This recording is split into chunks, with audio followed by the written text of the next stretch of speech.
Shabbat Shalom, everyone. Welcome to sightedmoon.com. And as usual, you've missed some of the nicest parts of Shabbat. The prayers, the singing, and the fellowship that goes on before we start the service. So although we start, it's now 1:35 p.m. Eastern time, we start here around 12:30 and we fit it all in that time. And like I was just saying, I could just go on and listen to it. And I'm even thinking of right now doing a teaching on the prayers, just because it's an ongoing thing. But we got the Torah portion this week to do. And it could also be very interesting. I was just overlooking some of that, and we're going to see where we're going to go. But first of all, as I normally forget to do, we have someone to do opening prayer. Not just yet, but if I can ask Dean. Sorry, I've been busy. Dean, are you there, buddy? Can you open us up with prayer, please? Yes. Excuse me.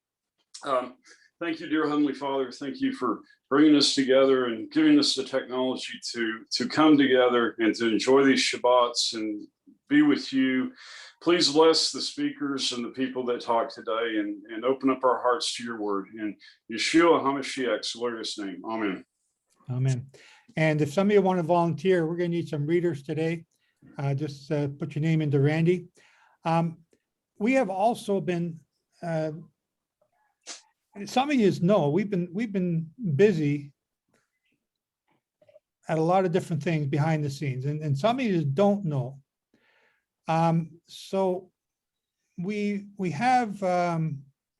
created two companies. One's called Acubeni Public Benefit Corporation. The other one's called Acubeni Helping Hands.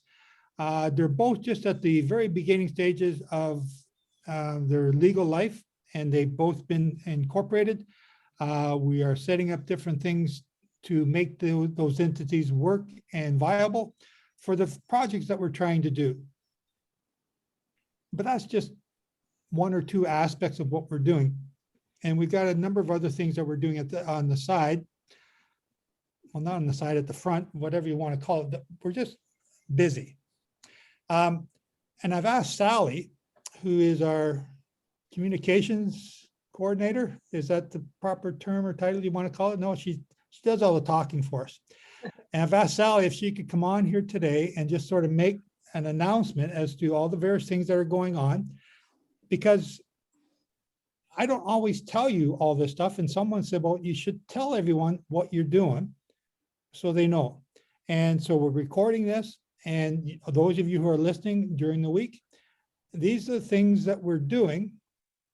And I'll just shut up now and let Sally just start to explain things to you. And the mic is yours. Thank you. Shalom, everyone. This is the update that I put on the Slack site as well. So if you're not on Slack, this means that you get to hear it here. Basically, as Joe says, Sighted Moon is like the religious aspect and the foundation, but we have set up Acubeni Public Benefit Corporation, which is the American business side, and that's for loans and banking. And then Acubeni Helping Hands is the charitable organization, which was incorporated in Canada. So that's how we're operating. There's like a three-pronged system, as it were, and it's Acubeni, the two Acubenis that we're trying to get off the ground. We have board meetings on Monday nights, so we're slowly moving forward with all of the particulars of the board, and we've nominated a president for both boards, all that kind of thing. I won't go into those details yet on here, but just so you know that that's moving forward. We've got Pauline on side working on the branding and the logo at the moment, and she gave a wonderful presentation this week on her process of how she's putting this all together. It's very, very meticulous. She's an extremely talented woman, and I think she wouldn't have a problem sharing her ideas with you if you wanted to know more about that, or perhaps that's something that we could make available for everybody in a newsletter or something next week if you want to see, because the designs they're amazing. We were all blown away by that this week, and it's still a work in progress, so we haven't got the definitive design down yet, but it's just interesting to see how she's working through it, how it's evolving. Also, we are just in the process of nominating our dear Nancy as a development coordinator, who is going to help us with fundraising. She's got amazing ideas and lots of energy. So she is, chomping at the bit to get the fundraising moving. And she's also working alongside with Simeon, who has come on side with his skills, his marketing skills. He knows a lot about platforms like ClickFunnels. He knows all the techie stuff that, with regard to marketing. So there's a really strong team being formed there. James is working on the websites for Acubeni, and we're working on plugging in or getting the content ready for those pages. We're going to keep them simple, kind of sleek, nothing too information filled, but just enough to kind of hook people in. And John has been beavering away with the bank account. Lizelle joined us as our accountant, so she's helping with all of that, and she works very closely with John on that. We're setting up a PayPal account so that we can receive donations for Acubeni. So all of that's moving along nicely. The other thing is Sombra. I mean, I'm sure you know, but that Sombra has her bi-weekly prayer meetings. And whenever you can drop in and join in on those, they're just such an absolute blessing. Leo is working he's going around blowing the shofar and attracting lots of pastors from different provinces, depending on the province that they're in. I think, Joe, you just gave me an update there as well, didn't you hear? That Joe's going to be speaking via Zoom on the 7th and 8th of June. And this is a conference set up and organized by Dennis and the team in Mindanao. He'll be teaching on No Man Knows the Day or the Hour. So obviously keep that in your prayers as well, but exciting things are happening there. There was the meeting with Mark Webber and Cyrus last Sunday, and obviously the newsletter this week is about that. We have another interview coming up with them where Cyrus will be updating us on this current super cycle and on the next one coming in November. And Mark is going to show us the constellations for the flood and Sodom of 2033. I know that Nancy and Simeon are working on some kind of promotion for that, but I don't have any details on that as yet. Keep an eye on Joe's YouTube channel for Eileen's wonderful doodlies. So she takes what Joe does and she tries to meld it down into, meld it down to get the pure, refined message that can be shortened and put out there. So that's really... She's doing miracle work. She's converting an 80-page teaching into a 5-minute YouTube message. So pray for her. Message, it's incredible. And, and fun to watch too. And then Pastor Rafi was on our leaders meeting call this week. He started to read Joe's books so that he can go out and teach as well in the Philippines.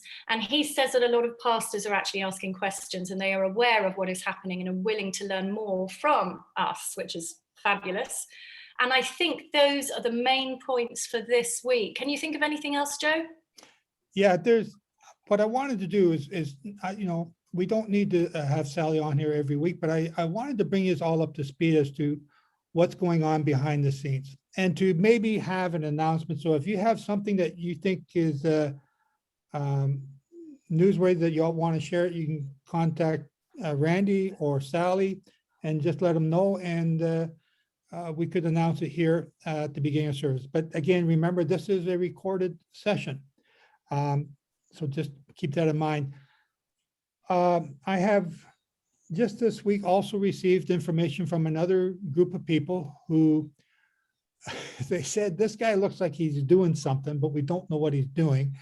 And they asked me to take part with them because they are trying to organize a something towards the second great Exodus. They believe that they are in the times when the second great Exodus is going to take place, but they're not sure what that is or what it looks like. And they're trying to figure it out, and they don't know what I'm doing, but they're asking me to come and be a part of it. So I started to tell them a little bit of what I did and believe and timing, and they kept saying, no, that can't be right. And then after a while, they started to say, maybe you are right. maybe you do need to come and talk to us some more. So that's going to happen, I think, Tuesday night, but I'm not 100% sure on that. There's also, I got an email this morning from the Philippines, and this one is kind of interesting. There's like, as many of you know, I'm from the Worldwide Church of God. We had 150,000 members, and next to the United States, the next biggest group of membership was in the Philippines. I didn't know this at the time. I really didn't care at the time, but I've since come to understand that. And when the Worldwide Church of God disintegrated in the early 90s, that's when I left, went on my own for 7 years and came back to the United Church of God, which is one of the splinter groups. Well, there's over 800 splinter groups. Everybody thought that they would be a pastor. Okay. But in the Philippines, there's those same groups. And I'm getting emails from those people today. One says that after reading our newsletter about Passover and the barley, they broke away from their group, one of the Church of God groups, and they began keeping the calendar according to our understanding and began telling their fellowship. They didn't kick them out. And so they started to listen to them. Some of them are undecided, so they kept they kept the proper Passover, and then they kept the late Passover. How's that? They kept the late Passover with everybody else. Then another one down in central Philippines wrote and says that he heard about me after the Passover season had passed, and he kept the late Passover. But after reading our material about the barley and the wheat and the Jubilee cycles, he stopped keeping the second Shavuot. And although he'd missed the first Shavuot, he realized he was wrong. And these groups are now preparing to keep the Feast of Trumpets at the proper time. But they know how to keep Torah. They know how to keep the holy days. They know what the holy days mean. They just did not know about the crescent moon. And they did not know, because the churches of God don't teach the crescent moon. And they did not know about the barley. But now they're finding out about that. And if you've watched that commercial where they drop a ping pong ball on a bed, one goes down, two come up, two go down, four come up, four go down, and then the whole thing comes up. And I'm starting to see the Philippines like that. It's starting to expand with each drop. And it's getting exciting, and it's getting terrifying at the same time. We have great needs here. We're proposing different things. I'm out of time right now. I'm out of time for most things that I want to do. That's just my list of things, let alone the things I'm being asked to do. We need teachers. That's the bottom line. We need teachers. We need people who know the holy days, who know the barley, who can walk into an argument and explain it from the point of view that those people are stuck at, and help them to understand the truth. Now, not all of them will change, but you need to be able to do it. We go over stuff week after week here. It's repetitive. Sometimes it's boring. But guess what? I can sing some of these prayers in my walks around the park here. Repetition, it works. It's the same for the holy days. Repetition, it works. You need to be able to explain them. Some of you defer to me. Okay, I understand that. You're new. I understand that, but you need to learn. We have a ton of information. I make James crazy by putting more information about the same subject up on the website year after year, before Passover, at the end of the year, at the beginning of the year. It's there about Passover, the barley, the wheat, Shavuot. We're going to be starting into the fall holy days here soon. I'll be explaining them all again. Each year, people learn something more. You need to study this. You need to be able to teach it. I'm looking for guys, men. Nothing wrong with the women. I'm looking for men to stand up and be men, to take the lead of their family, of their mission, of their high priest position, and to lead. And can I just add to that, Joe, as part of this week's announcements, because we're always looking for help in the other departments as well. I mean, if there's anybody that has like talents in marketing or that kind of thing, please, you know, reach out to one of us, reach out to Nancy or myself or Randy. And also Nancy did just remind me to ask everyone to join small groups as well. And not to be shy about using your time or your talents to help out in whichever area you can. Yeah, and thank you, Sally. If you, some of the stuff that Simeon has just told me, but in the last 2 weeks to do, excuse me, is already bearing a little bit of fruit. The buds are already coming out, so that's a good thing. If you have a talent or a skill, or you just want to help, contact us. We don't know where you're going to fit in. And, sometimes you need to tell us what you can do to help. Sighted Moon is here to help you to understand the sabbatical and jubilee years and the calendar. And with those two things, you can understand prophecy. But the other side is we got to raise up disciples. We got to raise up teachers. The fields are white, but the laborers are few. We need more laborers. So we want to facilitate teaching people how to teach. We've been asking you, if you want to come on here and teach, to send us a note indicating that you do. We'll give you that opportunity to do that here. I don't know of any other ministry where you can get up on the stage and present your study. I can't think of any right now, but we'll do that here. And if you fall flat in your face, we will help you. Or if you're really bad, we'll jump on top and shove your face down further. No, we want you to learn. So we're here to help. So I wanted to, I'm thinking I'm going to, but I may save that till later. I'm going to go into the Torah portion for this week, and we are doing a 3.5-year Torah portion, and that's based on the sabbatical cycle. So we are in year 5 of the current 4 sabbatical cycle of the 119th Jubilee cycle since the creation of Adam. So we are studying in the sabbatical cycle to go through the entire Torah. They do it once or twice every 7 years. So every 3.5 years, you finish it and then you start over again. So we are in year 5, which is the second time through. Now, we haven't always done it, but it's a good study here, and we never know where we're going to end up depending on the input from various people. And again, please speak up here. Put your hand up so I can see your hand. If I don't see your hand, start waving it on the video. If I don't see that, then butt in sometimes and make yourselves heard.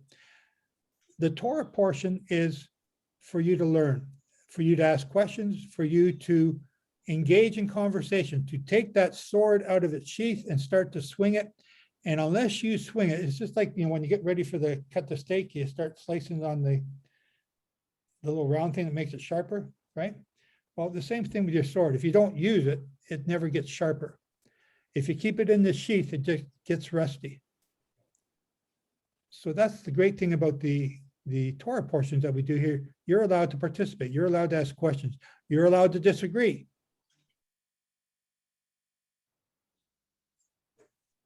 What? What? Yeah. So we're going to start reading this week's Torah portion, Genesis 37. And who's up for, like, I don't like to read. I'm not a very good reader. So we ask other people to read. Who's going to read for us? I am. Go ahead, Jenny. And Jacob dwelt in the land of his father's sojournings, in the land of Canaan. This is the genealogy of Jacob. Joseph, being 17 years old, was feeding the flock with his brothers. And the young man was with the sons of Bilhah and the sons of Zilpah, his father's wives. And Joseph brought an evil report of them to his father. And Israel loved Joseph more than all his children, because he was the son of his old age, and he made him a long robe. But when his brothers saw that their father loved him more than all his brothers, they hated him and were not able to speak peaceably to him. And Joseph dreamed a dream and told it to his brothers. So they hated him even more. And he said to them, "Please listen to this dream which I have dreamed. See, we were binding sheaves in the midst of the field, and see, my sheaf rose up and also stood up. And see, your sheaves stood all around and bowed down to my sheaf." And his brothers said to him, "Shall you indeed reign over us? Shall you indeed rule over us?" So they hated him even more for his dreams and for his words. And he dreamed still another dream and related it to his brothers and said, "I have dreamed another dream. And see, the sun and the moon and the 11 stars bowed down to me." And he related it to his father and his brothers. And his father rebuked him and said to him, "What is this dream that you have dreamed? Shall we, your mother and I and your brothers, indeed come down to bow down to the earth before you?" And his brothers envied him, but his father guarded the word. And his brothers went to feed their father's flock in Shechem. And Israel said to Joseph, "Are not your brothers feeding the flock in Shechem? Come, I send you to them." So he said to him, "Here I am." And he said to him, "Please go and see if it is well with your brothers and well with the sheep, and bring back word to me." So he sent him out of the valley of Hebron, and he went to Shechem. And a certain man found him, and see, he was wandering in the field. And the man asked him, saying, "What do you seek?" And he said, "I am seeking my brothers. Please inform me where they are feeding the sheep." And the man said, "They have left here, for I heard them say, 'Let us go towards Dothan.'" So Joseph went after his brothers and found them in Dothan.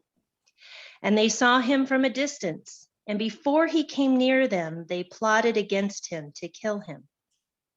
And they said to each other, "See, this master of dreams is coming. Now then, come and let us now kill him and throw him into some pit, and shall say some wild beast has devoured him. Let us see then what comes of his dreams." But Reuben heard and rescued him from their hands and said, "Let us not strike his being." And Reuben said to them, "Shed no blood. Throw him into this pit, which is in the wilderness. Do not lay a hand on him, in order to rescue him out of their hands and bring him back to his father." So it came to be, when Joseph had come to his brothers, that they stripped Joseph of his robe, the long robe which was on him. And they took him and threw him into a pit, and the pit was empty. There was no water in it. And they sat down to eat a meal. And they lifted their eyes and looked and saw a company of Ishmaelites coming from Gilead with their camels, bearing spices and balm and myrrh, going to take them down to Mitzrayim. And Yehudah said to his brothers, "What would we gain if we kill our brother and conceal his blood? Come and let us sell him to the Ishmaelites, and let not our hand be upon him, for he is our brother, our flesh." And his brothers listened. And men, Midianite traders, passed by. So they pulled Joseph up and lifted him out of the pit, and sold him to the Ishmaelites for 20 pieces of silver, and they took Joseph to Mitzrayim. And Reuben returned to the pit, and see, Joseph was not in the pit, and he tore his garments. And he returned to his brothers and said, the boy is gone, and I, where am I to go? So they took Joseph's robe, slew a male goat, and dipped the robe in blood, and sent the long robe and brought it to their father and said, we have found this. Please look, is it the robe of your son or not? And he recognized it and said, it is my son's robe. An evil beast has devoured him. Joseph is torn to pieces. And Jacob tore his garments and put sackcloth on his waist and mourned for his son many days. And all his sons and all his daughters arose to comfort him, but he refused to be comforted. And he said, now let me go down to Sheol to my son in mourning. So his father wept for him. And the Midianites had sold him to Mitzrayim to Potiphar, an officer of Pharaoh and captain of the guard. Thank you, Jenny. So when you read this, what is going through your head? Is this just another interesting story about a poor, misfortunate 17-year-old who gets mistreated by his brothers, or is there something else going on here?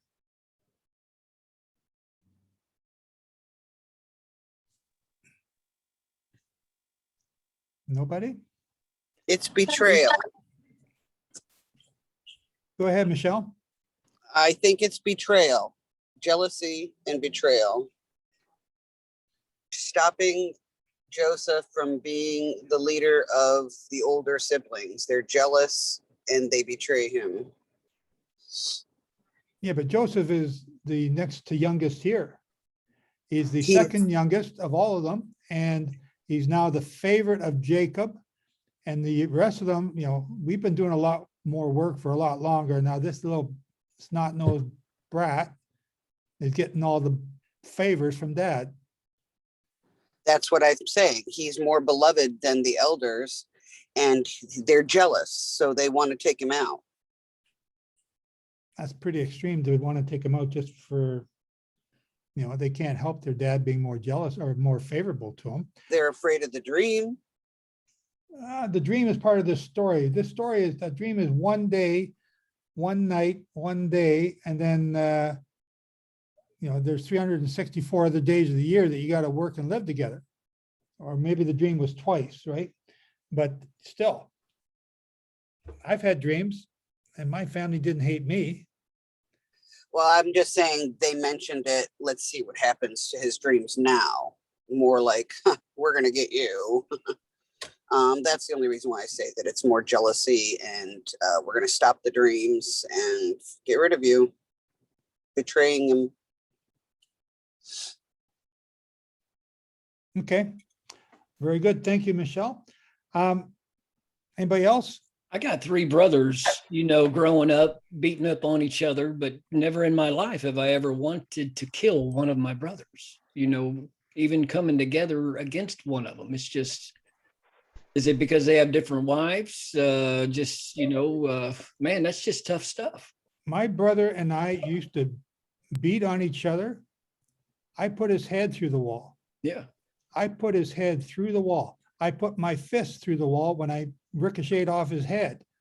We were fighting. We went down to the barn. We had pitchforks and we were dueling against each other. We were trying to kill each other at that moment. But as soon as we stuck one of us with the pitchfork, we probably would have stopped. You know, we were teenagers at that time. And probably the reason I stopped was because he had the long 3-prong and I had the short 4-prong pitchfork, and he had an advantage on me. I was twice his size, but he still had the advantage. But he was my brother. Joseph was the youngest, and here he's telling them that they're going to bow down to him, that he's going to have authority over them. And they sure don't want that. Yeah, but that's just, you know, that's just a silly dream. Who are you? Who cares about your dream? I'm just trying to rationalize here why this is such a big deal to them. A big enough deal that they are going to kill him. They must have felt like that he had some authority because of his father's love for him. They felt threatened by him in whatever future they would have with him. Yeah. For me, it represents what's happening in the heavenlies, right? It's the spiritual battle. It's just a reflection of that that evil wants to take down. God is chosen and take credit. Yeah, you got an echo there, Sally. Yeah, I don't know why. Weird. Yeah, If but I again, may join, no, who is that? Which this is Stuart. If I may, Joseph is young. He doesn't know how, or he doesn't appear to know how to be a leader. He doesn't have the humility that's required to be a leader of men and people. And so he needs to go through a process of learning humility and learning how to work with other people of various backgrounds and not make others angry at him, but have people follow him, have people work with him. Okay, So that's a good answer, Stuart, when you've got 3,000 years of hindsight to look at. But at the moment, at the time, when this is going on in their lives, they're just tending sheep. Like you're just a sheep herder. And that's why they hate him, because he doesn't know how to talk to them yet. He's a young whippersnapper who's reporting back to dad of how his brothers aren't doing wonderful things. And that's why they want to beat him up. Just like you and your brother wanted to beat each other up when you were young. Neither of you knew how to really work properly together. Through a problem, through a challenge. No. And of course, your brother didn't want you to be a leader over you. No, he was just pushing my buttons. He was just pushing my buttons just to get me fired up, and he knew how to do that. We just lost somebody here. Wilson, go ahead. So I'd like to back up to verse 2. This always really strikes me. So it says, here is the history of Yaakov. And you think, and you look at this, you look at Yaakov's life up to this point and everything that's happened. And yet, this is the history of Yaakov. And it starts talking about Joseph when he's 17 years old. Everything that has happened in Yaakov's life up to this point, we're being told this is really the story of Yaakov. And it's the story of Joseph. And it's the story of Joseph and the relationship with his brothers. And this jealousy Well, between... hang on, because in chapter 36, which is what we read last week, was about the history or the genealogy of Esau. Right. So we've just talked about Esau. Now this is the history of Esau and blah, blah, blah. And now here's the history of Jacob. But starting hold verse on. 37. Right. But it starts off with the genealogy of Esau. We're not starting off with the genealogy of Yaakov. We're starting off with the second youngest son of Yaakov. We're starting with Joseph. And this whole picture of Joseph and this enmity between Joseph and the other brothers is the picture of the enmity between Judah and Ephraim and Judah and Israel that we see today. Oh, hang on, Wilson. You. What are you saying here, Wilson? I just said it. I know what he's saying. I know what he's saying. He's saying. Hang on, Michelle. Hang on. Wilson, go ahead.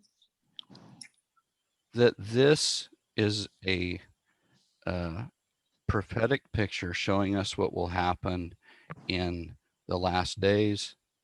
And I mean, there's so much here, as you know, Joe. I know you're letting, other folks pick these things out.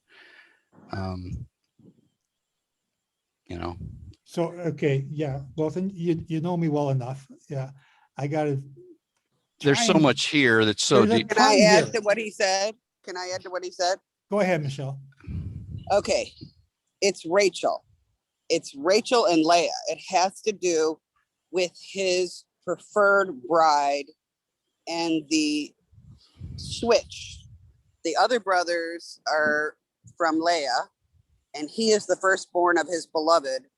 And I like the idea that Wilson says that this might be a prophetic end where Judah may betray Joseph or Ephraim or Manasseh at the end. That's very cool. But I'm thinking it's because he's the beloved from Rachel.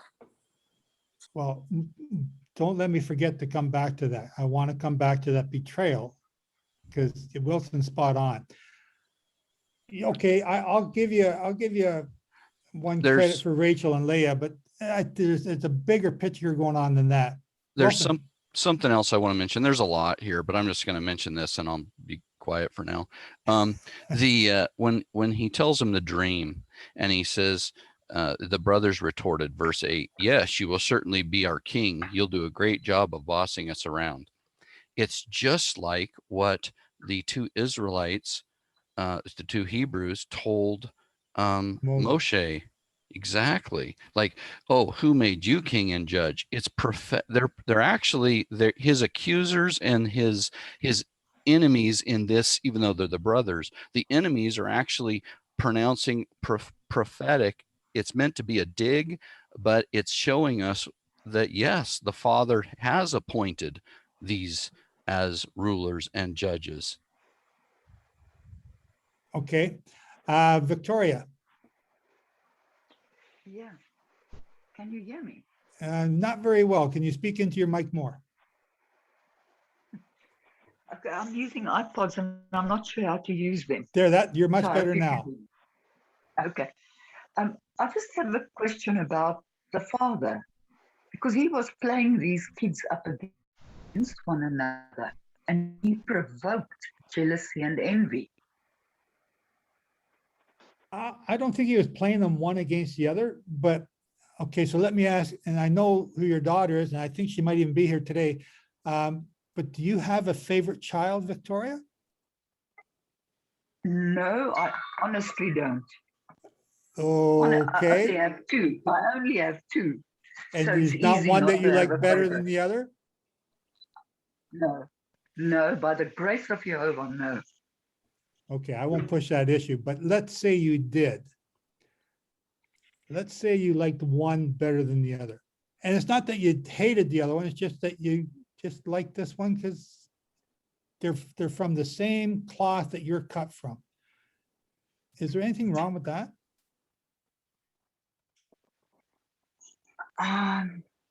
Joe, from a human point of view, not, but I mean, later on in the Brit, we are told that elders should not provoke the children. But that is a law that probably was there long before. I mean, I cannot imagine that Jehovah would have approved of a dad favoring one child above 11 others. So I think Jacob was guilty as well. I'm not going to say, I'm not going to deny that, but we all have friends that are more favorite than others. People that we get along with more so than others.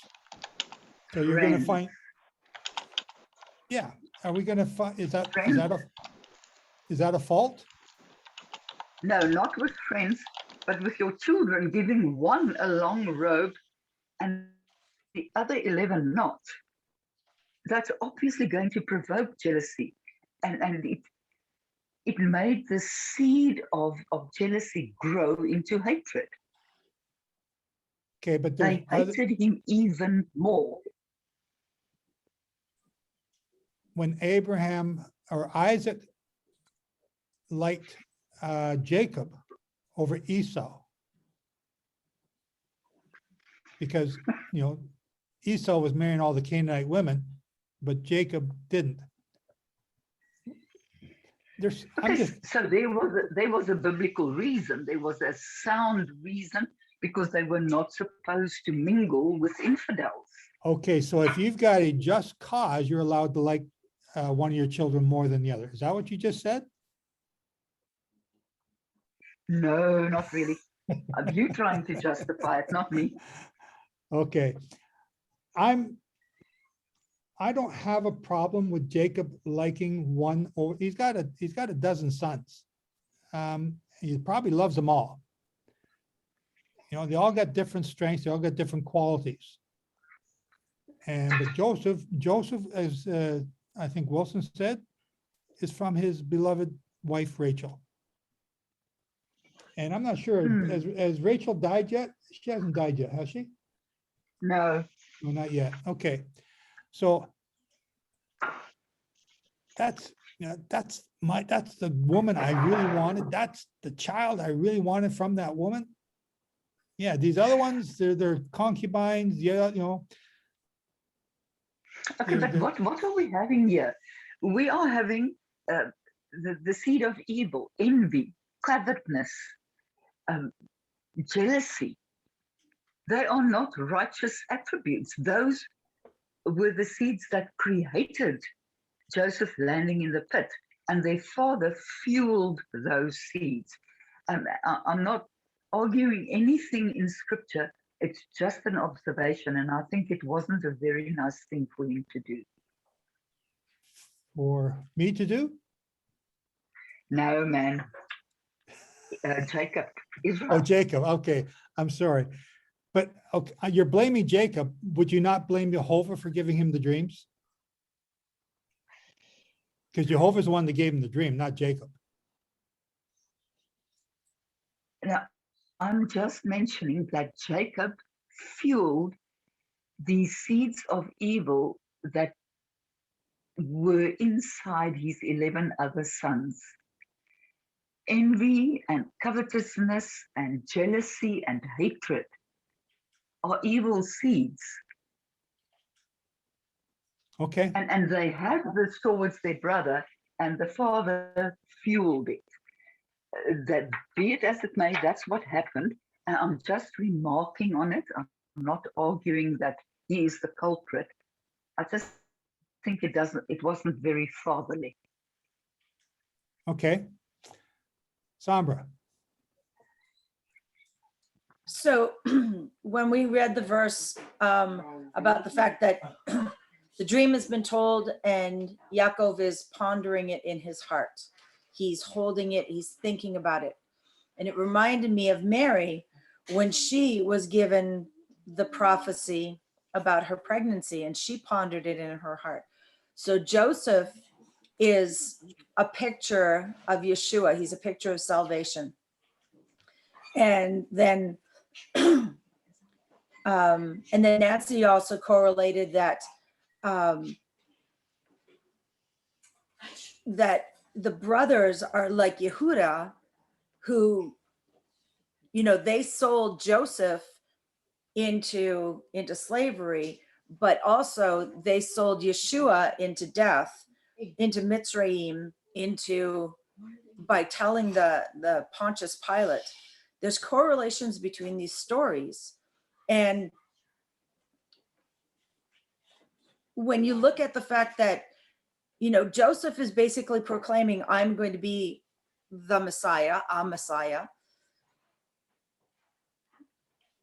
The enemy always wants to destroy the Messiah. And so anytime a Messiah is proclaimed or prophesied about, the enemy wants to destroy that Messiah, that anointed one, so that the Messiah, Yeshua, will never be able to save us. The whole point is the enemy doesn't want any of us to be saved. And so any opportunity that the enemy can have to destroy that lineage towards the Messiah, towards Yeshua, the enemy wants to destroy it.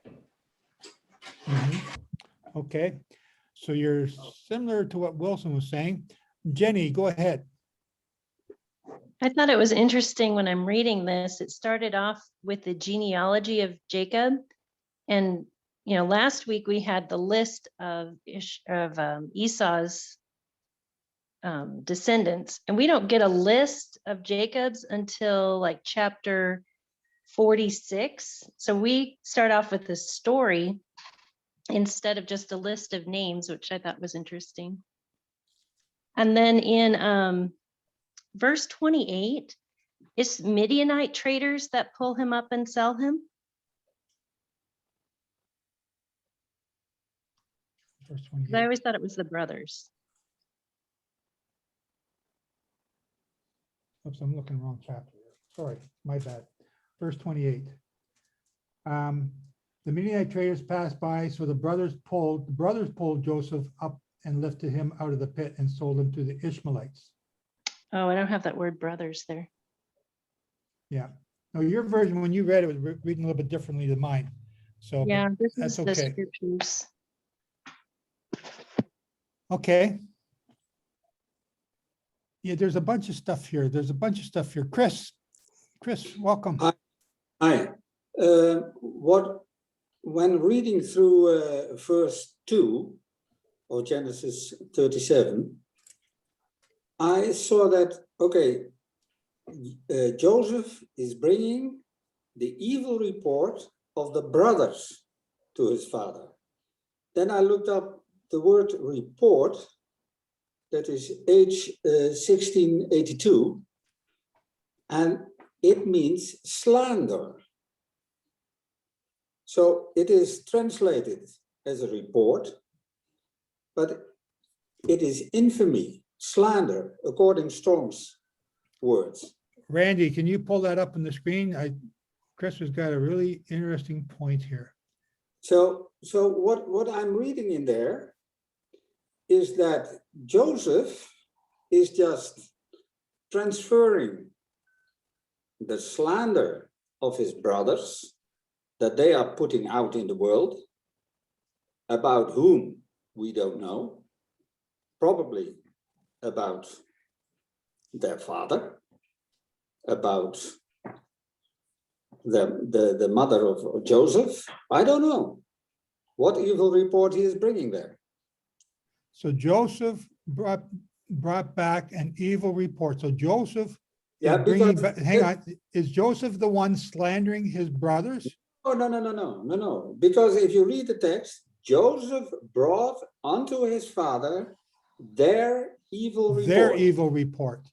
So they are slandering, and you're saying Yes. they're slandering Jacob. Yeah. I don't Well, know. No, that's an interesting insight. And Joseph brought unto his father their evil report, their evil slander. So Joseph hears the brothers slandering something, someone, yeah, and that's what he brought to his father. You know what? You may have something there, Chris. I've been a foreman and a superintendent for most of my life. And as you walk around the corner, you hear the guys talking, and sometimes it was not favorable. Guess who didn't get the overtime? That's right. Well, I've been a manager also very many years, so I know what's going on there. Yeah. Okay. I'd not read that like that before. Thank you. That was brought an evil report, brought an evil slander. Very interesting. Okay. Thank you. The BBs.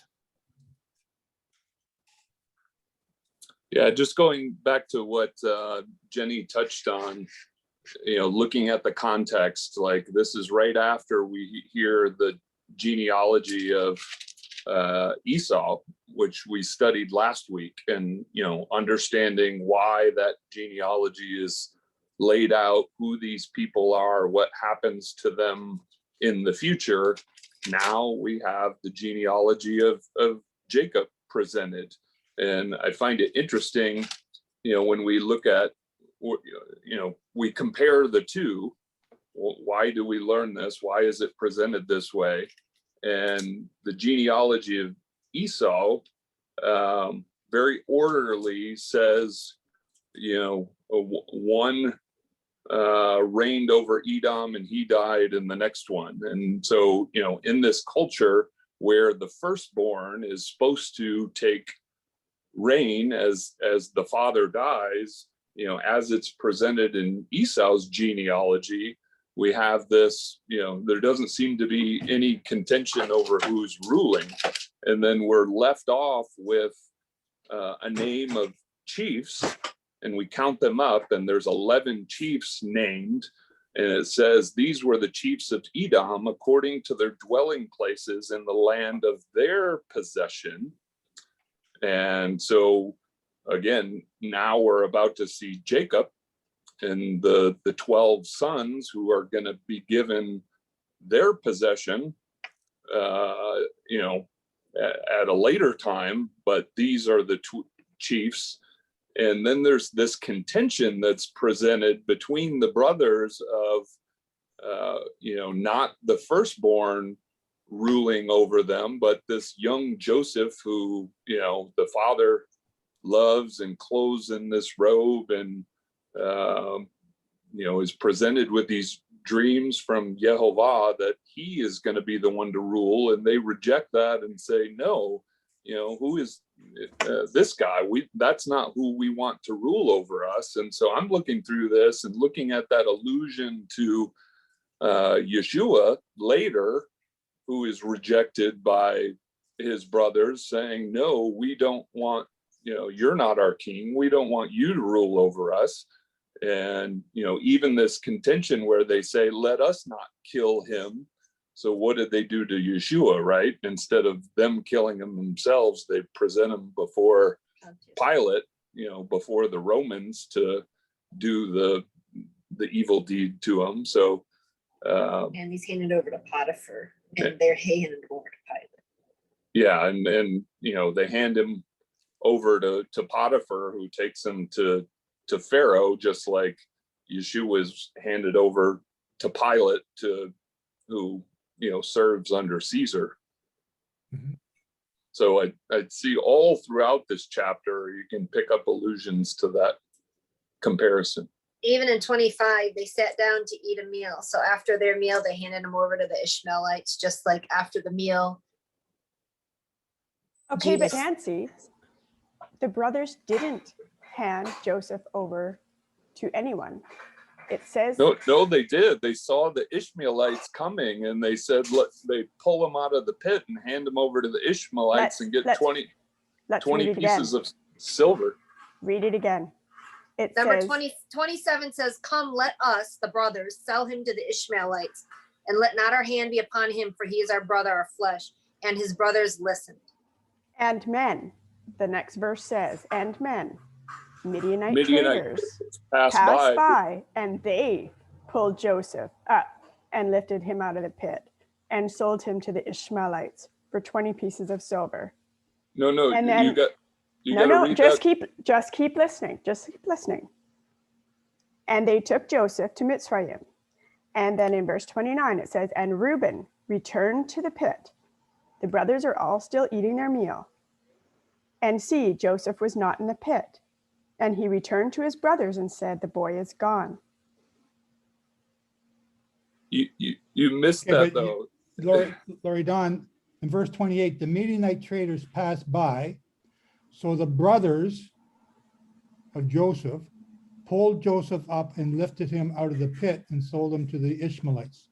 Okay, For 20 but shekels of Are silver. Midian traders. The So Midian I traders- guess, so in my Bible, there's a comma that says, and men, Midianite traders passed by. So they pulled Joseph out and lifted him out of the pit. Why would Reuben be so freaked out if he went to the pit to pull Joseph out?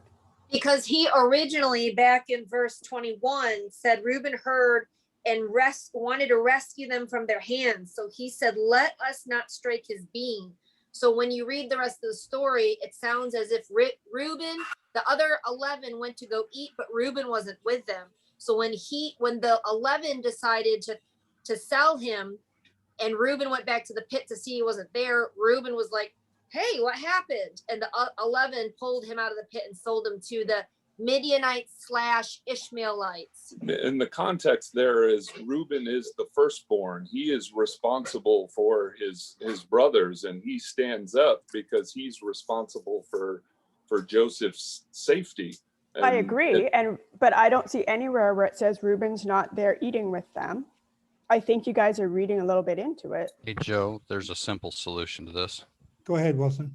I understand what you're saying, Lori Dawn, but when we look at the story, the whole story of Joseph, there's no debate that the brothers sold. When you go chapters ahead and you read the story, this is the whole issue why there's turmoil between the brothers down the road, because they know what they did, and they know they didn't say, no, we didn't sell you. They took him. They took you. We didn't mean for this to happen. They know they sold him. And everybody, I mean, that's when you go throughout biblical stories, it's referred to other places that his brothers did And what this. Wilson, you're talking about is when they come before Yes. Pharaoh of Yes. Egypt, who is actually Yes. Joseph, the one that they sold. Yes.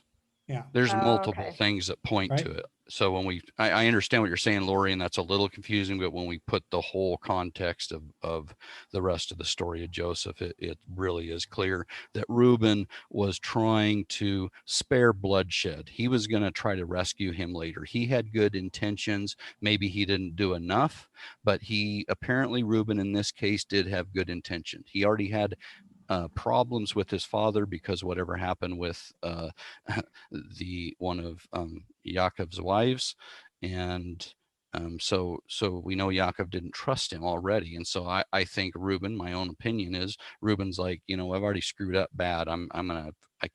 This can't be on me again. So anyway. Yeah. Susan, I'm trying to get back here, Wilson, but I got Susan, go ahead. And we got a few other people here. Okay, I don't know how much sense this makes. Of course, I haven't had a chance to think it through, but I just feel compelled to say it. And if I'm wrong and I'm sorry. But it reminds me of Judah and Ephraim today. It's Ephraim, the Christians, are standing up and saying, oh, you're not going to be in charge here. It's us. We're going to do it. And we're looking at the skies. That's involved.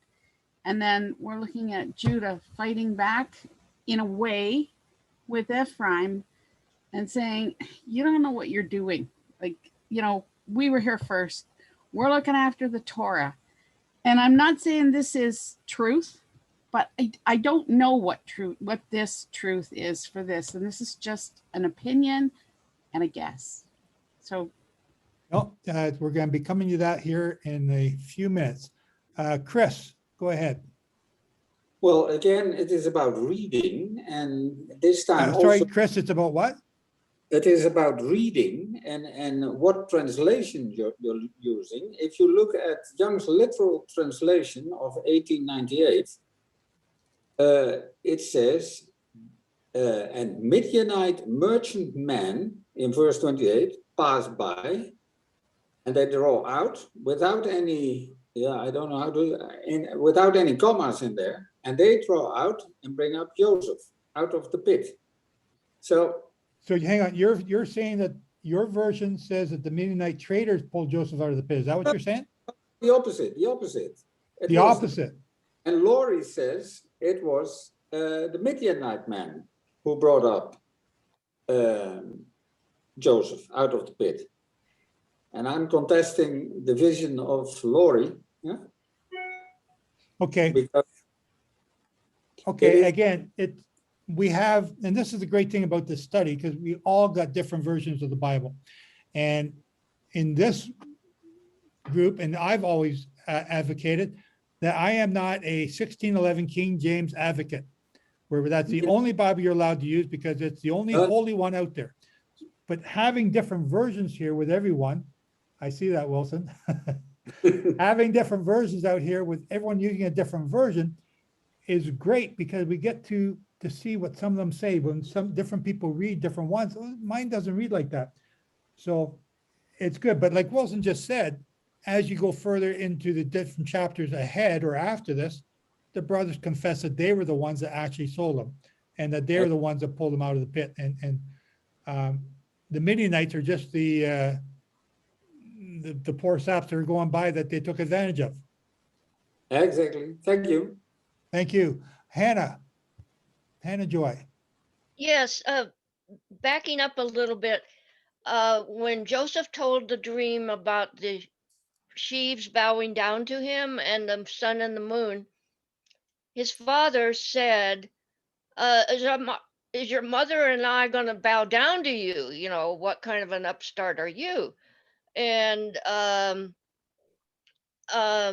at that point, from what I understand in Genesis 35, his mother was already dead.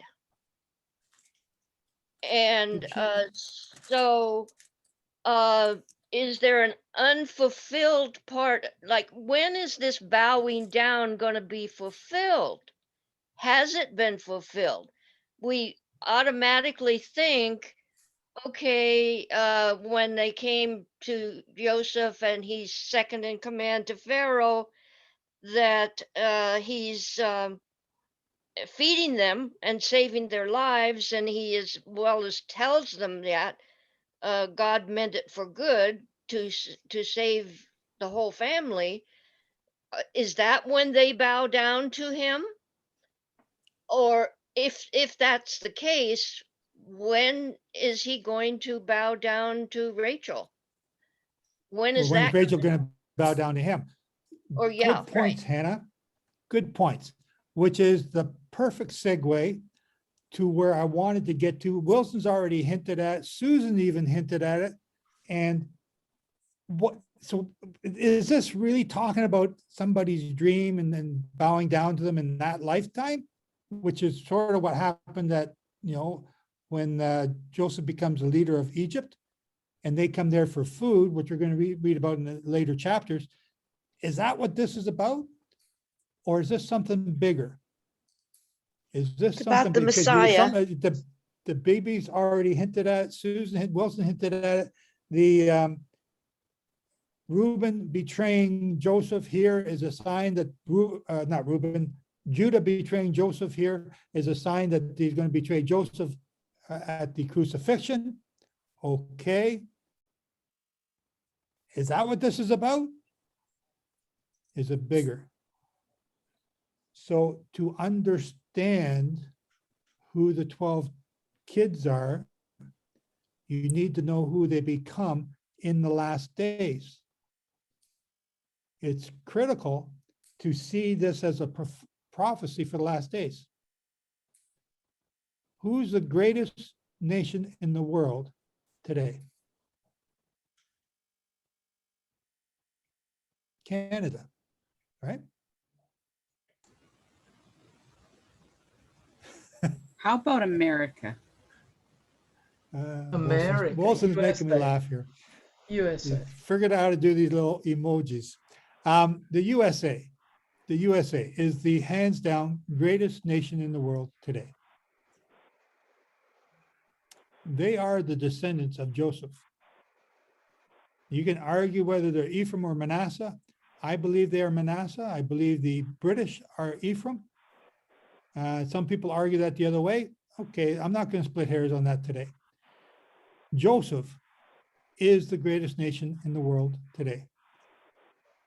And if you take Joseph to be Manasseh and Ephraim, that would be the United Kingdom, the United States, Canada, Australia, New Zealand. I think that's pretty much it for just those two, all coming from Joseph. Reuben is pretty much the French. Now, we went into a lot of what Yara Davidi said there last week. I'm not going to go there today because it's just volumes of information on this. Reuben is France. Holland is Zebulun. Denmark is, I forgot. Belgium is, I want to say Gad, but I'm not sure. I forgot all these other minor countries. Northwestern Europe is who a lot of them make up. None of those smaller countries, they're all great countries, but none of them compare to the United States or the United Kingdom in the United States.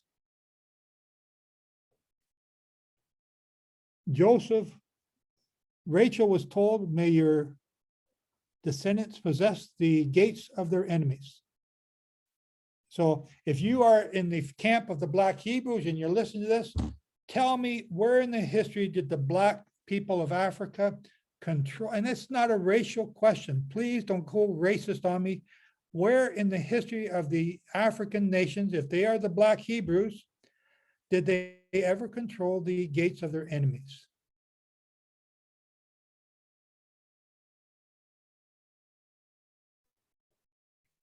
South Africa, Suez Canal, Panama Canal, Gibraltar, the Malaysian Gate. I forgot what the name of that is, into the China Sea. Has Africa ever done that? Okay, so if Africa hasn't done that, maybe it's the Chinese. The Chinese, they're another great nation. They, some people say that the 10 lost tribes got mixed in with the Chinese. Has China ever controlled the gates of of her enemies? Well, they're starting to buy some of them up now. How about Russia? No. Spain? No. France? No. Holland? Holland was a great empire in the middle 1600s. No, not them. The only ones who have been given that blessing have been the children of Joseph. So now, when you look at this event here in Genesis 37, and you read it in the last days, you see an example of Judah betraying Joseph.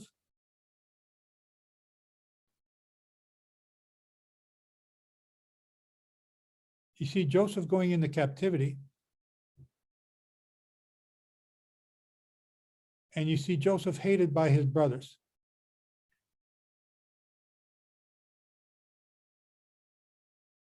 And Reuben, France,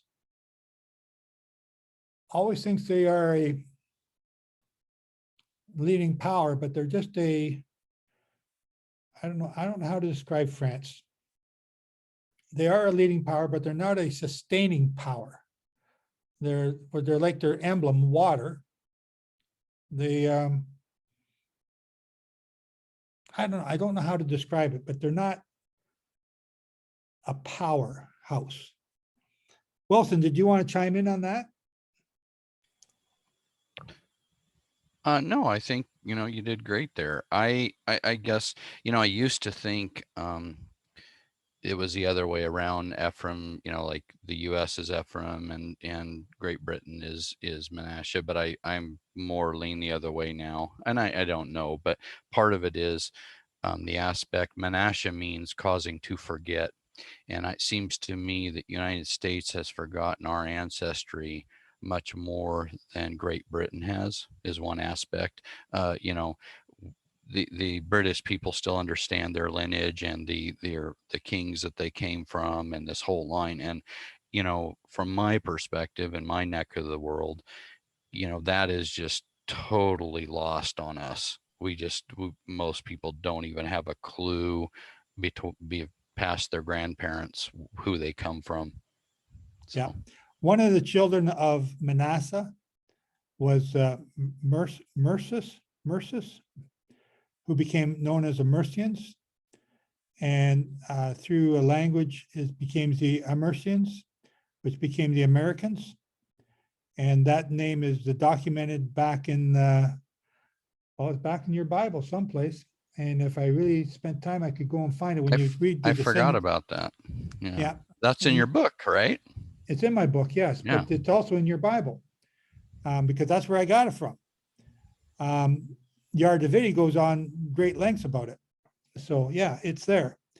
The drunken Amercians, right? Because you guys are always drunk. So not that the British are any better, but it's just us Canadians are pure teetotalers. Paul, go ahead. You just said that Joseph was hated by his brothers. And you're saying that again today. Would you say that those who are now following Yah closely, as we are trying to do, are more hated by the other Christians, and therefore we're going to be lagged in a lot more Well, And hang it's on, just- Paul. Or is it generally speaking, all Christians that pull themselves under that banner? We have Christians in India and China. We have Christians in Russia and all across Europe. We have Christians all across South America. You're using a term that is a broad spectrum, and you cannot apply it to prophecy unless you apply the Christians as worshiping pagan gods. Okay. Okay, so That's just, Yep. you're trying to include the, so here's the thing about Christians, and I was a Christian, was the optimal word there. You cannot worship Jehovah and worship Baal at the same time. And if you think that, you know, dipping your toe in the Christmas pool and the Easter pool and the Halloween pool, and then coming back and keeping Shabbat, and you're still, you know, again, I was just talking to James this morning. James had me watch a video, told me to go watch this video, and I never, just so y'all know, if you tell me to go watch a video, I never go and watch it. But James told me to go watch this one by Jonathan Cahn. So I watched it. I was, you know, sitting on the toilet, appropriate place for it. I know it's more information you need to know, but it was interesting stuff. So I went to Jonathan Cahn's website, see if I can learn a little bit more about what he was saying. And he's teaching on Sundays. His churches are on Sundays. His churches are on Fridays, but they're not on the Sabbath. And there's a lot of groups that are teaching on Sundays that never keep the Sabbath with their congregation. The only time I teach on Sunday is Pentecost Sunday, or maybe Wave Sheaf Day, or if it's a holy day. Otherwise, I'm teaching on Shabbat. So I don't understand that logic. So again, when we talk about Christianity, it's something that you were in. It's something that you need to come out of. And it's something that you also need to realize that all the baggage that you got from Christianity needs to be left at the door of the church that you left. Once you start to read Torah, and once you start to understand the truth of the Torah, I'm giving a sermon now, and I apologize, I don't mean to do this, but once you start to keep Torah, you cannot any longer remain a Christian and be true to Jehovah. And I can hear all the fire alarms going off, and people are going to be writing in and getting upset. Okay, great. But stop and think. Christianity is against Jehovah. It's against the Torah. It's the laws are done away with. It's against the Sabbath. It's against the holy days. It's against the sabbatical years. Okay, so they got some things right about Jesus and about that. Yeah, they got some things right. But there's 5 foolish virgins that are going to be told, I never knew you. And how do you get to know Jehovah? Not by doing away with his laws, not by doing away with his holy days, because when you dance around your groom, that dancing around the groom, that act of going around your groom 7 times, which, you know, a Jewish tradition at their weddings, you're going around, you're making a circuit, you're doing a circuit. What's the circuit? The 7 annual holy days, done 7 times during a sabbatical cycle, done 7 times during a Jubilee cycle. And as each time you go around, you are getting to know Jehovah. You're getting to know his holy day, what it represents, what it does for him, what it means. And that's why you keep going around. And we learn more and more each year. If I compare to what I know today with what I learned the first year in my church when I was keeping this holy days, it's like pre-kindergarten to university master's degree. And if I compare what I know now to what I'm going to learn in the future, it's like pre-kindergarten to a university master. It's that far apart again. So our Christian beliefs need to be left at the door. And we need to go back and read the Bible with Torah eyes, with observant Hebrew eyes. And, just example, Chris pulled out that little gem today about the slandering of his father. Now it makes sense. Joseph ratted out his brothers. They weren't just being bad shepherds. They were saying bad things about Jacob. When you go back and study it through fresh eyes, you see things that you never saw before. So, yeah, okay. I'm not ragging on you, Paul. I just No. I appreciate that very much. I got a thing for No, I see what you're Christians that saying. think you can get away with not keeping the Torah and think that you're still part of the plan of Jehovah. No, I had that situation yesterday, and their eyes roll up in their head, and they walk away, and they think that they know more than what the Bible is saying. Yeah. And it's sad. I was saddened, and I don't often get sad, but at the same time, I'd met a brother there, and I shared this with Pastor Gary last week. I was sitting down looking at something, and I said something to somebody like, if you had written a book about your life, and I'd come to you, and I said, I want to read that book. And in the first page, you've got somebody else making a big comment about your book and how accurate it is about your life. Yet in the second page, I see something that's not right. And I said, listen, this is not right. I'm going to tear that out. And the guy just looked at me and said, what do you mean? That's part of my life. I said, well, I don't believe it. I'm tearing it out. You can't do that. It's my book. It's about me. It's my life. I said, well, you're doing the same thing with Jehovah. Every word in that book, if you want to tear it out and say it's done away with or throw it away, you're tearing Jehovah out of his own book. How dare you? And this is what I shared with Gary, and Gary said, wow. And then somebody else shared it with me back at me, and I'm going, I've got a story too. And I was sharing it with this guy, and he said, yeah, I've got a story. And he said, I wouldn't feel very happy about you tearing a page out of my book, because he said, it's about Jehovah changing me. And he said, I know that between me and Jehovah, that book is accurate, because when the books are opened in heaven, they're going to change everybody's life, because they're telling the truth. They're written by what you're thinking and saying are written in those books that are open in heaven, in Revelation 20 and 21, I think. And you want your names written in those books. You don't and want those pages ripped out. No, yeah, I want that name written in the main book of life as well. And it just, people don't see that what they're doing when they only do part of the book, they're ripping out the other, because they're denying the fact that that's part of the book of Jehovah's life for us. And yes, thank you. Appreciate it. Thank you, Paul. Anyone else got any? Pamela, go ahead. Years ago, I heard about the Holy Bible, Holey. I believe it was published by a missionary group in Netherlands.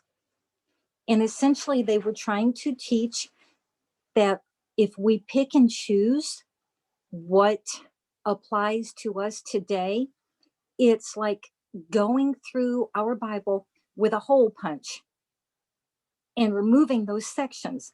The thing is, it's all connected. So if we take a hole out from the left side of the page, the opposite side of that page is going to end up missing something, and it just messes up the whole arrangement and the whole connection.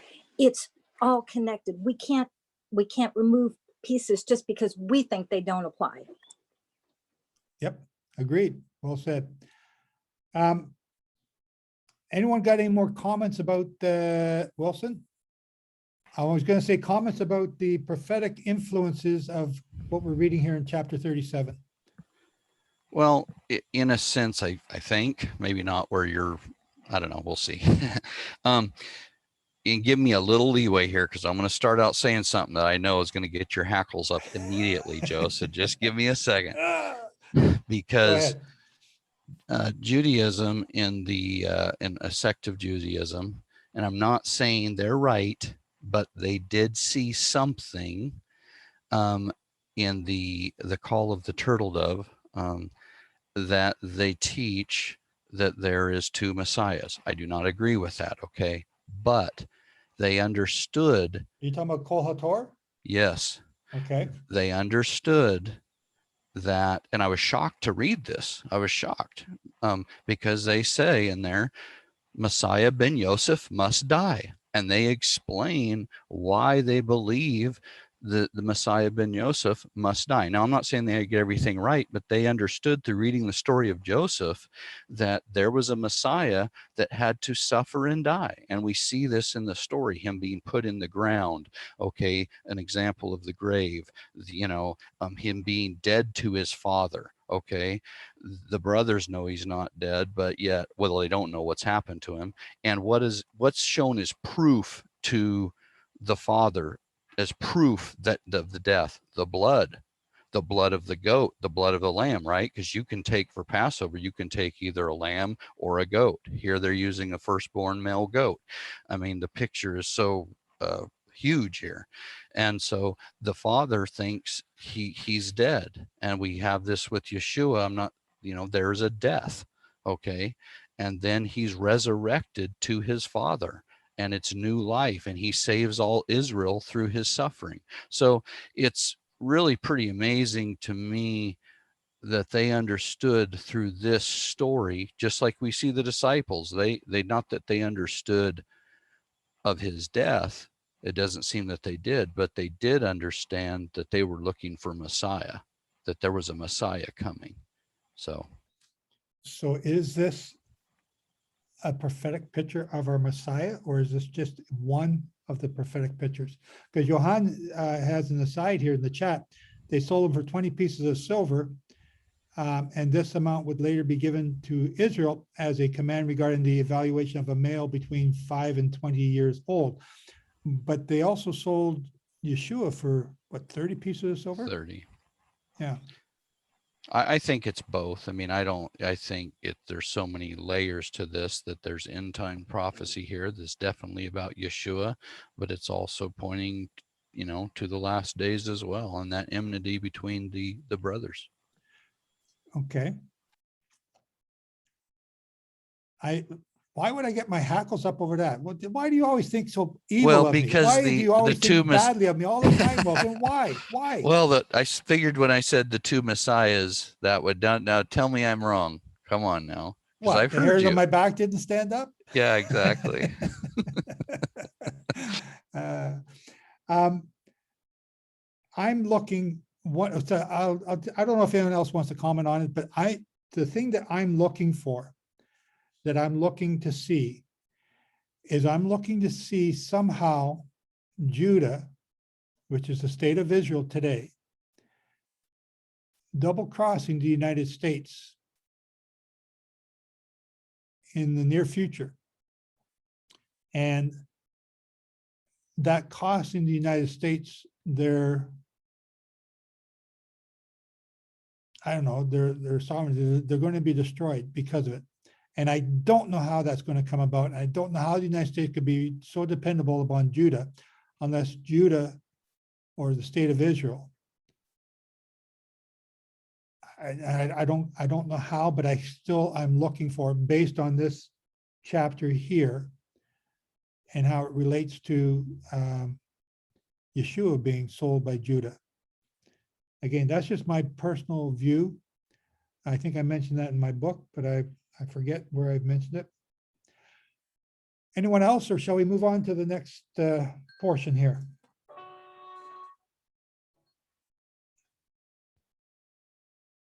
Okay, have we got someone to read 2 Samuel chapters 1 and 2? We can do one chapter each.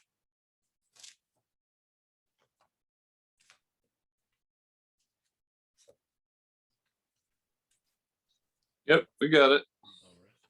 Go ahead, Dean. It's Kevin. 2 Samuel, you're going to do chapter 1? I'm going to do 2. Nancy's going to do Oh, 1. it's Kevin. I'm sorry. You're good. And it came to be after the death of Shaul, when David had returned from striking the Amalekites, that David remained 2 days in Ziklag.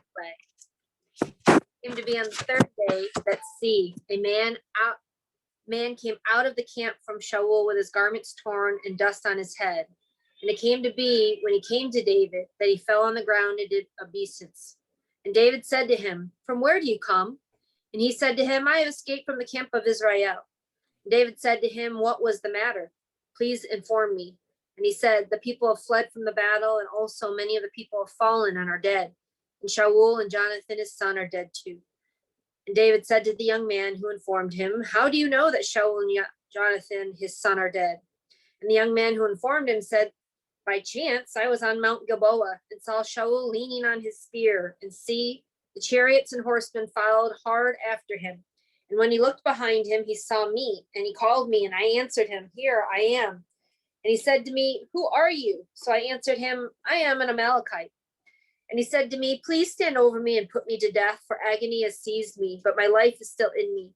So I stood beside him and put him to death, for I knew he would not live after he had fallen. And I took the diadem that was on his head and the bracelet that was on his arm, and have brought them here to my master." And David took hold of his garments and tore them, and also all the men who were with him. And they mourned and wept and fasted until evening for Shaul and for Jonathan his son, and for the people of Yahuwah and for the house of Israel, because they had fallen by the sword. Then David asked the young man who informed him, "Where are you from?" And he answered, "I am the son of a sojourner, an Amalekite."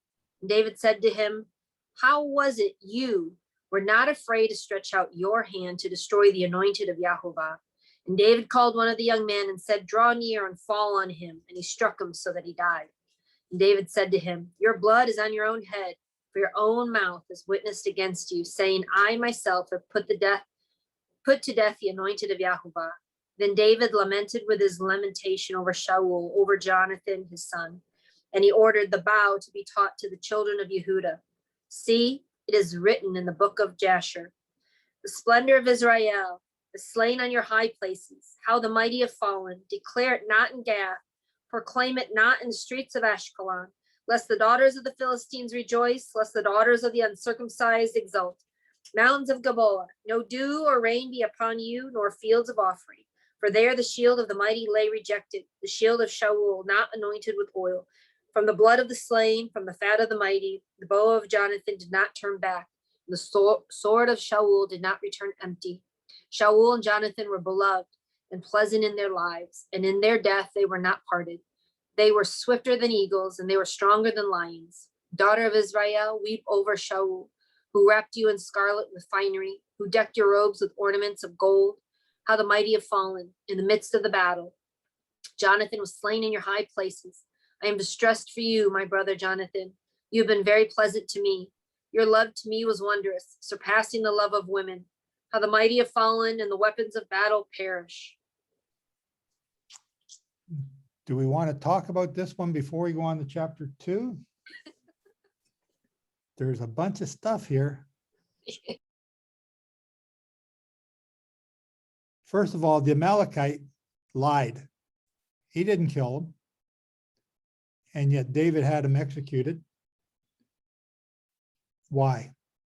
Why is that such a big deal?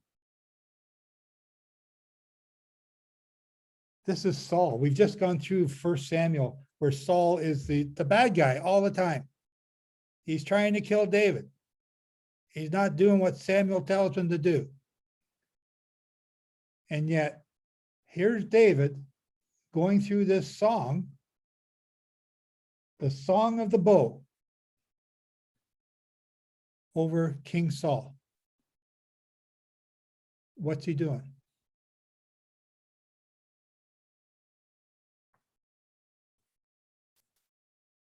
Nobody?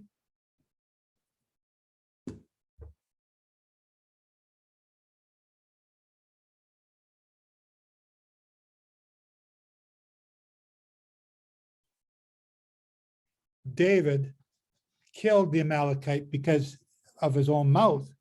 He had said that he had slain King Saul. David didn't know that he was slain by the or whoever they were fighting. I forgot their names. The What word is says, David touch doing? not my anointed. Pardon me? The word says, touch not my anointed. And at that time, Saul was the anointed, and no one had a right to kill the anointed one of Jehovah. Only Jehovah has the right to kill the anointed one of Jehovah. Precisely. And that's why David never did it. David had plenty of opportunity, but he didn't do it. Even though David knows that he's the next anointed, David knows that he has no right to kill Saul. And so that fellow who comes along and claims he did it, he had no right either. Why? This is Jehovah's king. Right? So even though David has every right to hate him, and he's been appointed by Samuel when he was a young kid that he's going to be his replacement, David could have, but he never did. So what is it that he's doing? What is David doing to Saul? This is really important. And it's really important for all of us to understand this. And this could be very controversial. He's honoring him and his position. He's honoring the office. Thank you, Susan. He's honoring the office of Saul, the anointed king of Israel, the very first king of Israel that the people picked, which Jehovah said, I've allowed this to happen, which Samuel was all upset about because, they're choosing a man over God, but Jehovah said he's allowed it to happen.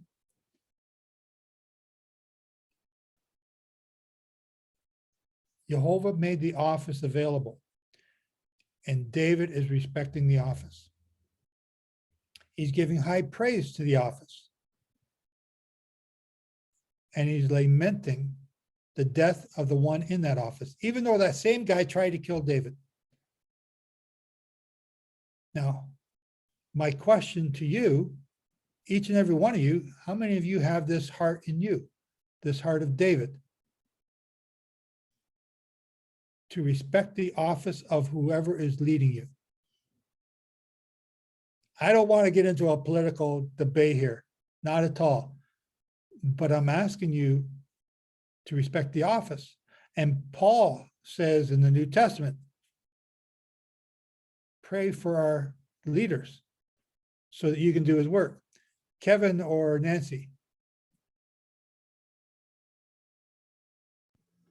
Sorry, it's Kevin. Yeah, I was just going to touch on here, the context of the story. So the Amalekites, well, first off, David was fleeing from Shaul. Shaul was pursuing David in previous chapters.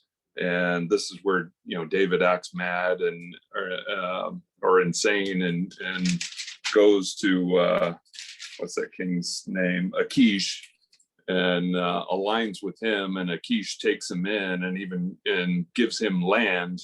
But the Philistines go out to face the Israelites, and David lines up in formation with them to go out against Saul. And, I see Yehovah pulling him out of that situation. The princes of the Philistines get nervous and say, well, what if he turns on us at the last minute and joins back with Saul to redeem himself to the anointed king? So he's kind of spared from being in this situation, and he goes to Ziklag, and this is where the Amalekites come in, and they take his two wives and plunder the city while he's out in the fields. And he comes back and finds that, and then he prays to Yehovah, will you deliver them into my hand? And Yehovah says, yes, go pursue them, I will deliver them. And he recovers all of his things from the Amalekites. Doesn't say he wiped out the Amalekites, but then we start this chapter, and that's where he returns to Ziklag after recovering his wives. But I found that interesting that, he just finished killing Amalekites and coming up against them. And here this Amalekite comes up and probably thinks he's going to get mercy from David. Oh, here, I brought you this crown. I brought you this bracelet to spare him. But as you said, he laid hands on the anointed, and David strikes him down accordingly. Okay. Pamela. I always pay attention when I see it says on the third day, and that's how this chapter starts out, on the third day. So 2 points I'd like to make. I think this Amalekite, the description of what he's done is an example of how we need to do what's right, regardless to the consequences to ourselves. This fellow had to realize that if he killed the king, no matter what the circumstances, there would be consequences. He had 3 days. He could have run in the other direction and maybe disappeared into the crowd, into the land, gone elsewhere, whatever. My point is that he brought news of the death of the king and Jonathan. He brought the diadem and the bracelet. He didn't ask for mercy. It doesn't sound like he expected it. He did what he thought was right. He was put to death for it. Shaul asked him to kill him. The man was in agony. So it was sort of like a mercy killing. I'm not saying mercy killings are all right. I'm just pointing out the Amalekite had 3 days. And instead of running away, he brought the stuff to David and told what happened. But that was all, we know that's a lie, right? That's not how Shaul died. And that's where I see, like, this Amalekite comes and he actually bows down in obeisance before David and calls him master and submits to him. And I almost see something in that as well of, he's essentially proclaiming David his sovereign, his master in this situation, but he's not repenting. He doesn't even realize how he sinned against God's anointed, and he's not repenting against that. He's actually lying and being, prideful, like he did something merciful when he actually didn't. In chapter 31, verse 4, and Saul said to his armor bearer, draw your sword and thrust me through with it, lest these uncircumcised men come and thrust me through and abuse me. But his armor bearer would not, for he was greatly afraid. His armor bearer respected the office. Therefore Saul took his sword and fell on it. And we explained that last week. And when his armor bearer saw that Saul was dead, he also fell on his sword and died with him. So the armor bearer is not the Amalekite. This Amalekite, just like you're saying, is taking advantage of the situation, looking for a reward. And again, I wonder. Sorry, Kevin. Go ahead. Go ahead, Pamela. I just wondered because it's not totally specific. It says the armor bearer saw that Shaul was dead. A person can look dead and not be dead. So I was just wondering, is it possible that he really wasn't? He regained consciousness and this Amalekite did actually. Well, you can read in there a lot of different scenarios and, but what it says here in the scriptures, and when his armor bearer saw that Saul was dead, he also fell on his sword and died with him. And verse 6, so Saul, his 3 sons, his armor bearer, and all his men died together that same day. So it doesn't say anything about the Amalekite finding them later still alive. So you're reading way too much in between the lines on that one. Okay, gotcha. Kevin, did you want to say something else? But you have to also remember too, like, I don't know if it has anything to do with it. I'm sure it does. But right before this, they were attacked and they took all their wives and all their children and herds and everything. And David chased them down and killed them all except for 400 Amalekites. So here we have in the next chapters, an Amalekite strolling in going, hey, by the way. But yeah, and here's, he submits to David as king.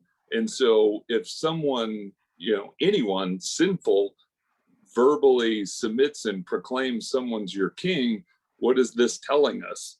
This guy does not repent of his sins, and he's taken unto death.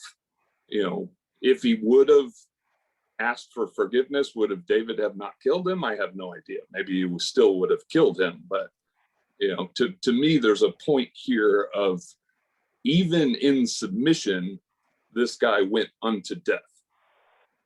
He sinned. He did not repent of that sin, and he was put to death, even though he proclaimed David was his king. Yeah, I find it a hollow thing that he's saying that David's his king if he doesn't respect the office. It's to me, that'd be sort of like hypocrisy. Kurt, exactly. Kurt, go ahead. Hey, about your question, I guess. Which one? I can understand respecting the office, right? Okay. But how are you supposed to do that when you know your king is an evil king? It didn't say respect the office if you have a good king. But when you recognize that your king is evil. Was like Saul an evil king against David? Was Saul an evil king against Jehovah? I'm speaking more about today, right now, really. I'm speaking about, we're both speaking about the same thing. You're trying to skirt the issue, and I'm pulling up an example of an evil king who hated King David, tried to kill King David, didn't worship Jehovah the way he was supposed to be worshiped, disobeyed Samuel, collected the booty that was supposed to be executed and destroyed, and yet David did not take advantage of it and kill him when he could have, and still highly respected the office that he held. So how are we supposed to do that today? Grit your teeth and bear it and respect the office that, because we have been given rulers over us for a purpose. We've been given bad rulers over us because we're also deserve them. So if you got, and you and I got the same prime minister, I admit I don't like him. I would describe him as an evil king. But I also respect the office that Jehovah has put him in place over top of us. Yes. Now go ahead. I want to kind of equate this to honoring your mother and father. There you go. Just because we have a mother and father doesn't mean our mother and father is lovely and worthy or deserving of respect and honor, and yet we're called to do it. And so if you have an abusive parent, your job is not to rebel against them. Your job is to submit to their authority. Now, even if their authority is an evil authority, don't cause contention in the household. Don't stand in opposition to them. Now, that doesn't mean that you need to stay. If you're an adult, you have your own authority in your own household. You don't have to go into your father or mother's household and cause contention there. When you come into an event where the whole family gets together and your parents are there, you don't have to bring up the past. You don't have to bring out how awful they are. You can just smile and nod and offer them a drink. And they're going to do whatever they do that was the same abuse that you suffered as a kid. They're probably still going to do it. And you just stay as long as polite, and then you just retreat. It's the same thing with our king. It's the same thing with Trudeau. I don't agree with Trudeau. I don't agree with anything with Trudeau. But if he was standing in my front gate, asking to come into my household for a drink of water, I would open my front gate and I would welcome him in. And while he was in my household, I would honor him. I would give him whatever he wanted or needed. And as soon as I could retreat or shoo him on his way, I would. Mhm. Ella, you had your hand up there. Did you want to say something on that? Well, I think we've passed it by now, but I just want to go back to the last chapter book that, says Saul killed himself. He fell on his own sword, and the armor bearer that he had asked to kill him did the same thing. So this Amalekite, I think, comes upon the scene and sees that he's dead, so he tells this big lie, trying to get some kind of credit for, doing a good thing to bring his crown and whatever. I just think that was, something we were skirting around at the beginning, that he actually killed himself. This fellow didn't. Yeah, no, we weren't skirting around it. We brought that out, but thank you, and I agree with you. Susan. Something crossed my mind, and it sounds a little goofy, but at the same time, I'm not sure what the answer is.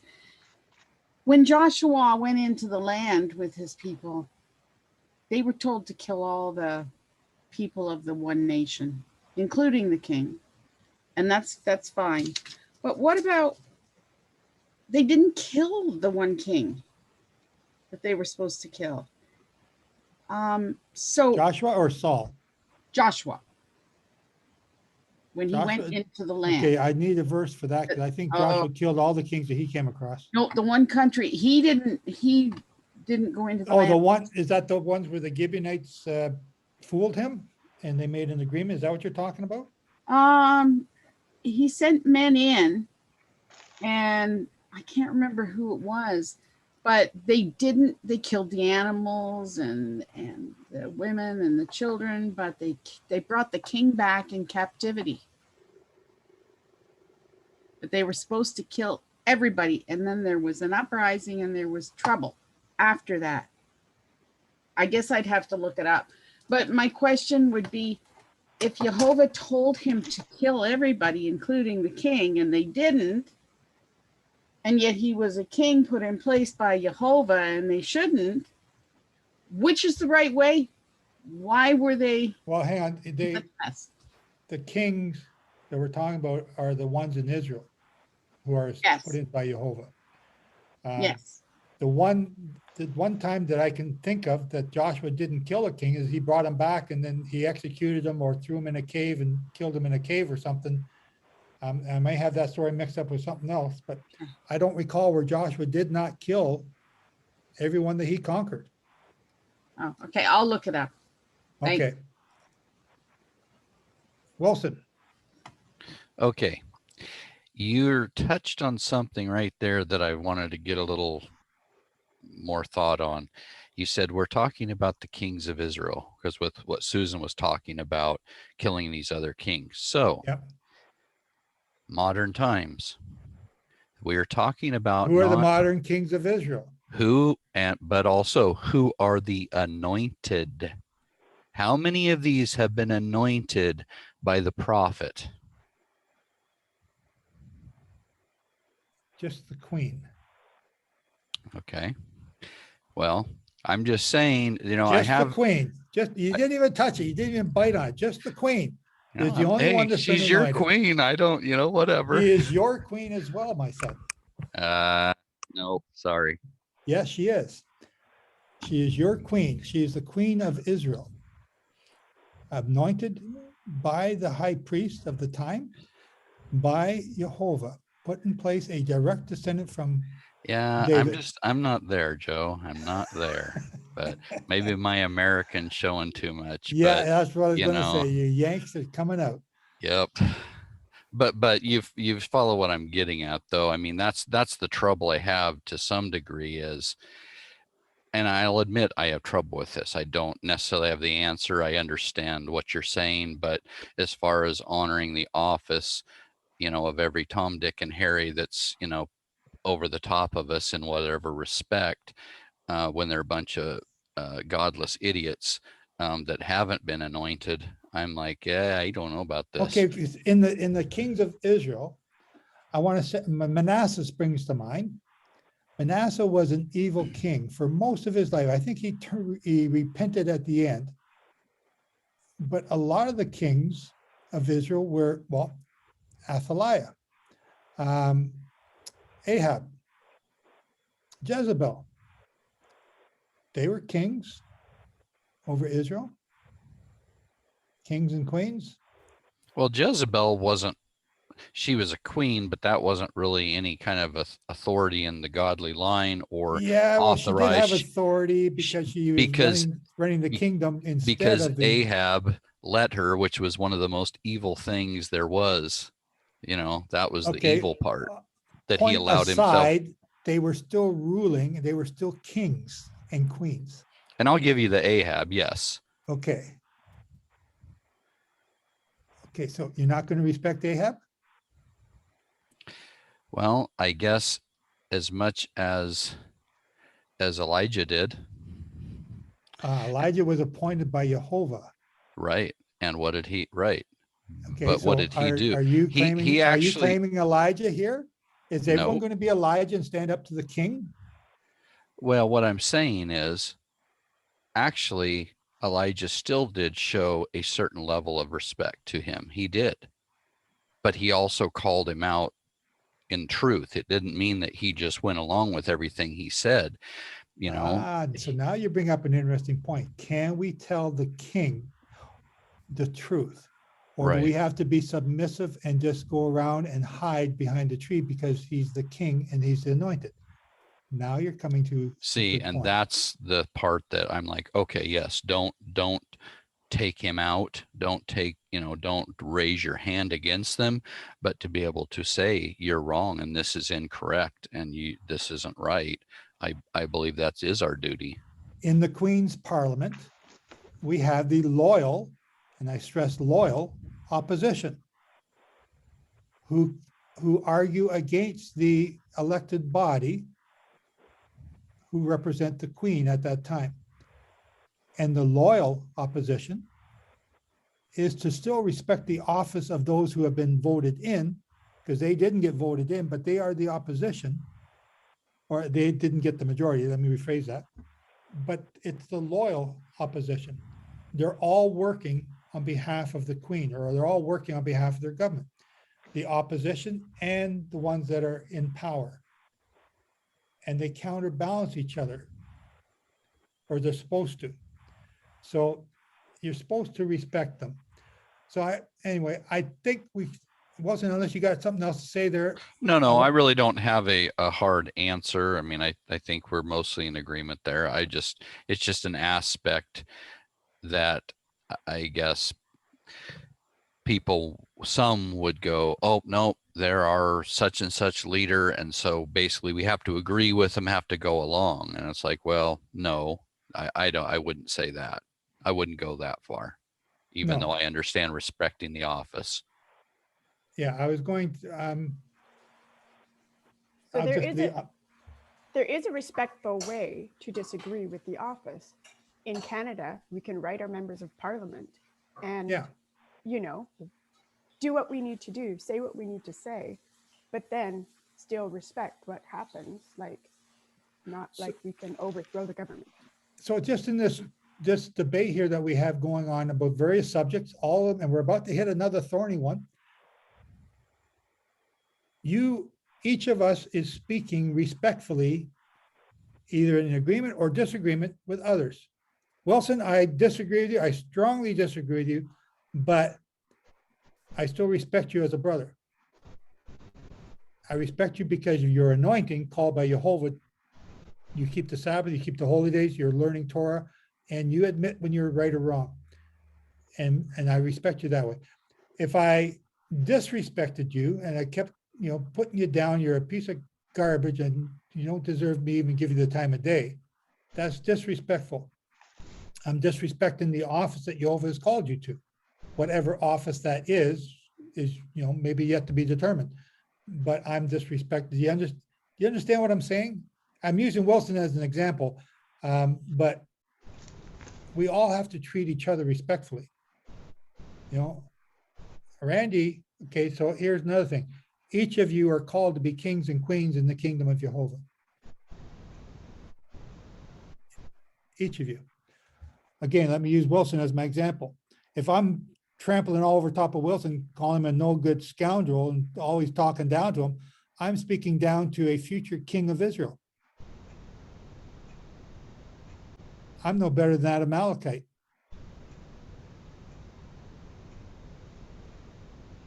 How are you guys doing with that one? Are you the Amalekite, or are you the future king of Israel, respecting the other kings of Israel that are being called along with you?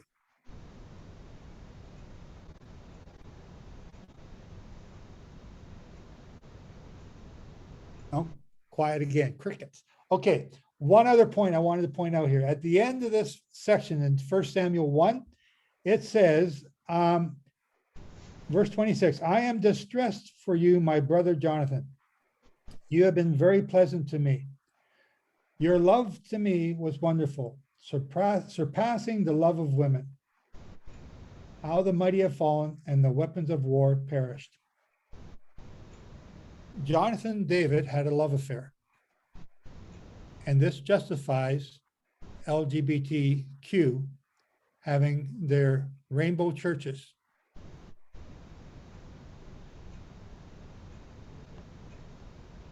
Randy? I don't think that's what it says quite. Well, I just read what it says. It doesn't say he knew him, just says he loved him. I got a good friend, 20 years, and me and him pretty close. Never claimed to love him more than a woman, though. So I really don't know what that means, but no, we're great friends, So do you love this guy? Yes, sir. Are you gay? No, sir. Are you sure? Yes, sir. Gay means happy. We're all happy. We're all gay. Was Jonathan and David gay? No. No. No. Your love for me was wonderful, for surpassing the love of a woman. I would say they were gay. If I was in the, in the camp that argues this, I'm arguing on their behalf. Wilson? Yeah, well, that's the problem. Like Peter says, they take a word and twist it to their own destruction, as they do other scriptures. And this is one of those things that, look, people can read what they want, but it's not consistent with the ways of Yehovah. That's an abomination. David was a man after Yehovah's own heart. He wouldn't be committing abomination, and that wasn't addressed. We know David killed. He had a man killed. He took another man's, took that man's wife. So we know he sinned, but that was addressed. If this was a homosexual affair, this is an abomination in Torah, and even for a man to dress as a woman, not even the sex aspect, just to dress as a woman, or a woman to dress as a man, is an abomination before Yehovah. Okay, I won't get into the kilt argument here, or the wardrobe that they wore in war at that time. But I'm going to argue, okay, I'll just hold off on my argument. Sombra, go ahead. Joe, if you want to switch teams, you can, but you're going to lose a following. Sombra, go ahead. He had a filio affair, not an eros affair. You have to okay, understand. hang on. Randy, pull up the word here. What is the word love in the, put it up on the screen so we can see it, please. Okay, so I'm using Greek words. That's going to say Hebrew words. I want to see what the Hebrew is, because this is a Hebrew word. See if you got any merit to your argument before I shoot you down. Well, except for it's not going to say the Greek words. It's only going to say the Hebrew words, and the Hebrew word is ahava. No, it's mini. No, hold it back up there. Go back in the word love. Mini, like minion, like a relationship with brothers, a relationship where you can trust one another, you can rely on each other, you can bear ye one another's burdens. It's like the word minion. Okay, go to the second word there, H160. That's feminine love. Okay, Shabbat, meaning the same love. Okay, go to the other word down to the right, the 160, H160. Yep. Shabbat, okay. I'm sorry, I didn't see that yet. Well, it says of man toward man, of man toward himself, between man and woman, or sexual desire. God's love to his people. It doesn't have to mean that it was a sexual desire. I don't think it was. Okay, Randy, if you want to take that down so I can see who's up here. Somber, do you want to carry on for a moment? I'm just saying that we are to love one another as you love yourself, as you love Jehovah. It's not about the sexual act. It's about the responsibility of upholding each other. It's this responsibility of upholding Torah to each other. It's about accountability. It's about protection. It's about standing shoulder to shoulder in arms, holding your shield over your brother while he gets up from a battle in the wounds. That's the kind of love we're talking about. Love doesn't necessarily mean sex. You can have a sexless marriage that is very loving. Not that I'm saying that anybody should aim for that, but when you're talking about two brothers, or even a brother and a sister standing together, Kurt and I have this kind of love. We love each other, and we would stand armor bearer and armor bearer to each other, but there's no sexuality between us. It's just, I would do whatever it takes for Kurt. Your love to me was wonderful. David saying about Jonathan, your love to me was wonderful, surpassing the love of women. Your love to me was wonderful.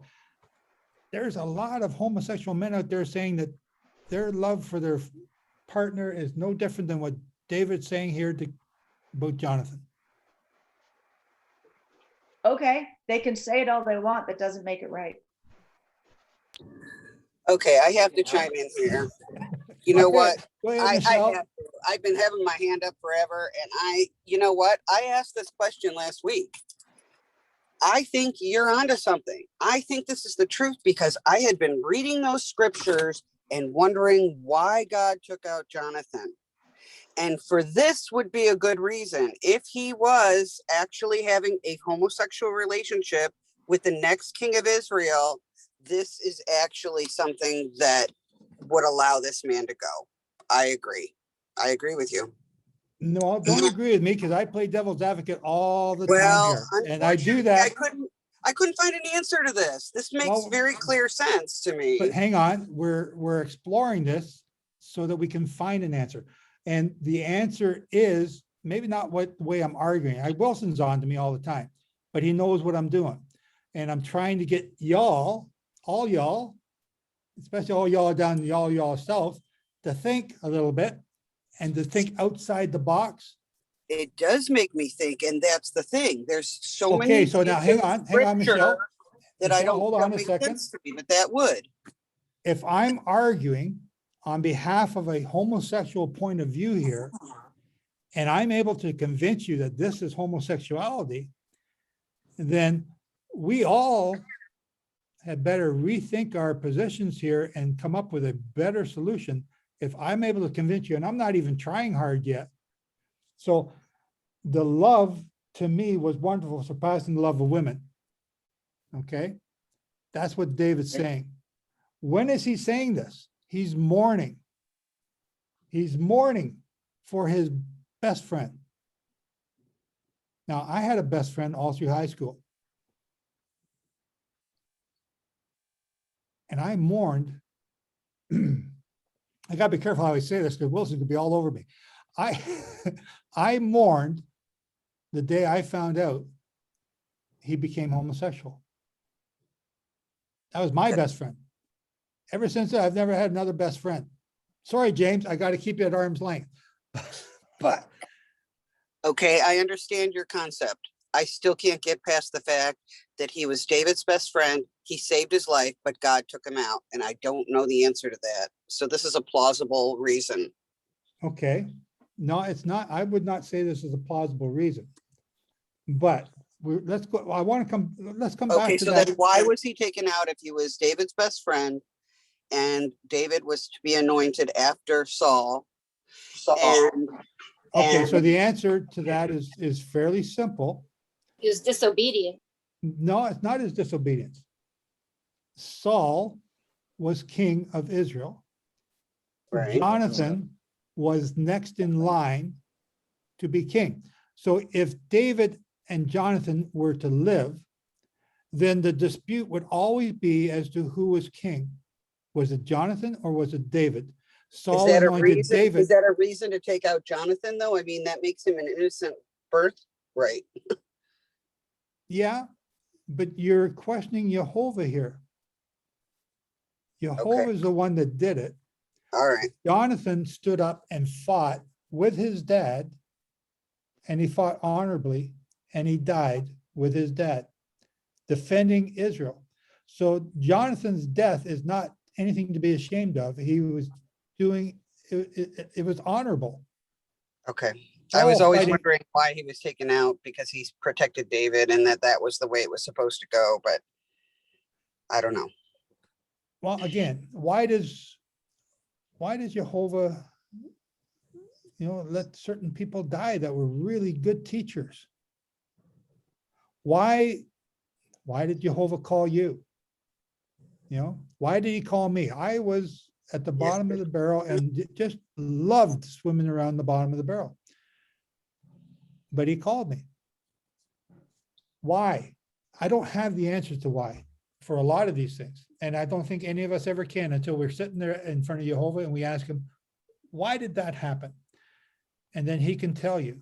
Other than that, we'd just be speculating. So I'm playing devil's advocate here, trying to get, because this is the argument that's put forward that homosexuals can justify their position. And this is one of the verses they use to do that. Jonathan wasn't taken out because he was homosexual. James and I are good friends. And Wilson, many of you here are good friends. And if y'all died tomorrow, if James died, James is going to be said, don't say it was me for an example. If James died tomorrow, it wasn't because James and I were homosexual, right? I'm speaking for myself. I don't know about James.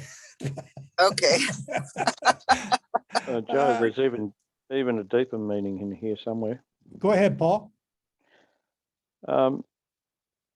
Jonathan and David respected each other to the point of cutting a covenant that if I die, you will look after my family, or if I die, you would look after my family. Yes, they did. For the rest of their life, for while they were alive. Jonathan died. David became king, and Mephibosheth was taken into the family of David. And David went looking for all the survivors of Jonathan. That's because right. They went and, I don't know what you want to call them, the people loyal to David, I don't know if you call it, they went out looking for Jonathan's heirs to kill him so that David would have no contestants to the throne. But David respected Saul to the point of continuing the lineage of Saul's heritage with Mephibosheth, so that anybody who was left in his family of Jonathan was looked after and cared for. Is that not the way Jehovah has made covenant with us, that he picks the ones that are lost that he chose and brings us back into his family? Yeah. Actually, why he chose you or me is unbelievable. Amen. I don't know. Right? Yeah. So, but on that note, and I can't remember correctly, did Solomon not kill? Or did Jonathan's heirs not get killed at some point? They all ran, but the carer for Mephibosheth fell over and caused crippledness to come on Mephibosheth. Yes, but was they he not hid. later killed? I don't know. I don't recall. Yeah, I'm pretty sure later he was killed because I'm trying to look at this. I Next can't remember chapter. exactly. I thought there was a word spoken that the household of Saul would be cut off completely. And then with, I can't even say his name, the crippled kid getting killed down the road. It talks about that, I'm pretty sure, but I need to find all this, and it's in different places. So Ella says it's in the next chapter. Maybe we'll get to that here real soon then. Susan, I'll make Susan the last one. We're going to start reading chapter 2 next. Okay. If this is really weird, if Jonathan and David were homosexuals and having a relationship of that sort, how in heaven's name could David become king and then be chosen to rule in New Jerusalem? Well, the obvious answer from the LGBTQ is that there's nothing wrong with homosexuality. Yeah, not according to, well, I dismiss everything they say. But yeah, I just can't see that. Okay. There's no way. It also says that David was after God's own heart, so it couldn't be that. Yep. I just can't agree with that in any way, shape, or form. Okay, so Nancy, I think you're doing chapter 2. Or Kevin. Kevin. Yep. Chapter 2. And it came to be afterwards that David inquired of Yehovah, saying, do I go up to any of the cities of Yehudah? And Yehovah said to him, go up. And David said, where should I go up? And he said, to Hebron. And David went up there, as well as his 2 wives, Ahinoam and Yisraelitis, and Abigail, the widow of Nabal, the Carmelite. And David brought up the men who were with him, each man with his household, and they dwelt in the cities of Hebron. And the men of Yehudah came and anointed David sovereign over the house of Yehudah there. They also reported to David, saying, the men of Yabesh Gilead are they who buried Shaul. David then sent messengers to the men of Yabesh Gilead and said to them, you are blessed of Yehovah, for you have shown this loving commitment to your master, to Shaul, that you buried him. And now Yehovah show loving commitment and truth to you, and I am also going to do you good, because you have done this deed. And now let your hands be strengthened and be brave, for your master Shaul is dead, and also the house of Yehudah has anointed me sovereign over them. But Abner, son of Ner, commander of the army of Shaul, took Ishbosheth, the son of Shaul, and brought him over to Mahanaim, and set him up to reign over Gilead, and over the Asherites, and over Yisrael, and over Ephraim, and over Benjamin, and over all Yisrael. Ishbosheth, son of Shaul, was 40 years old when he began to reign over Yisrael, and he reigned 2 years. Only the house of Yehudah followed David. And the time that David was sovereign in Hebron over the house of Yehudah was 7 years and 6 new moons. And Abner, son of Ner, and the servants of Ishbosheth, son of Shaul, went out from Mahanaim to Gibeon. And Joab, son of Zeruiah, and the servants of David went out and met them by the pool of Gibeon. And they sat down, one on one side of the pool, and the other on the other side of the pool. And Abner said to Joab, let the young men now rise and compete before us. And Joab said, let them rise. And they rose and went over by number 12 from Benjamin, followers of Ishbosheth, son of Shaul, and 12 from the servants of David. And each man took hold of his opponent by the head and thrust his sword in his opponent's side, and they fell down together. So that place was called the Field of Sharp Swords, which is in Gibeon. And the battle was fierce that day, and Abner and the men of Israel were smitten before the servants of David. And there were 3 sons of Zeruiah there, Joab and Abishai and Asahel. And Asahel was light on his feet as one of the gazelles in the field, And Asahel pursued Abner, and in going, he did not turn aside to the right or to the left from following Abner. And Abner looked behind him and said, "Are you Asahel?" And he answered, "I am." And Abner said to him, "Turn aside to your right hand or to your left, and lay hold on one of the young men, and take his armor for yourself." But Asahel would not turn aside from following him. And Abner again said to Asahel, "Turn aside from following me. Why should I strike you to the ground? How then could I face your brother Joab?" But he refused to turn aside, and Abner struck him with the blunt end of the spear in the stomach, so that the spear came out of his back. And he fell down there and died on the spot. And it came to be that as many as came to the place where Asahel fell down and died stood still. And Joab and Abishai pursued Abner. And the sun was going down, and they came to the hill of Ammah, which overlooks Giah by the way to the wilderness of Gibeon. And the children of Benjamin gathered together behind Abner and became a single company and took their stand on top of a hill. And Abner called to Joab and said, "Should the sword devour forever? Do you not know that it is bitter in the latter end? And when are you going to say to the people to turn back from pursuing their brothers?" And Joab said, "As Elohim lives, if you had not spoken, then all the people would have given up pursuing their brothers only the next morning." Joab then blew with a shofar, and all the people halted and pursued Israel no further, nor did they fight any more.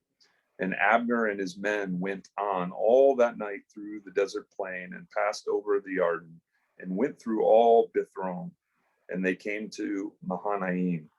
And Joab turned back from pursuing Abner, and when he had gathered all the people together, there were missing of David's servants 19 men, and Asahel.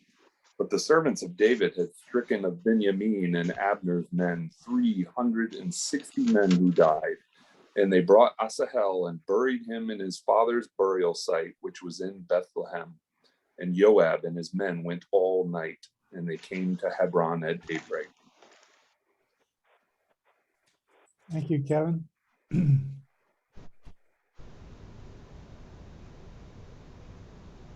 I want to just follow up what we were talking about before, about what David did.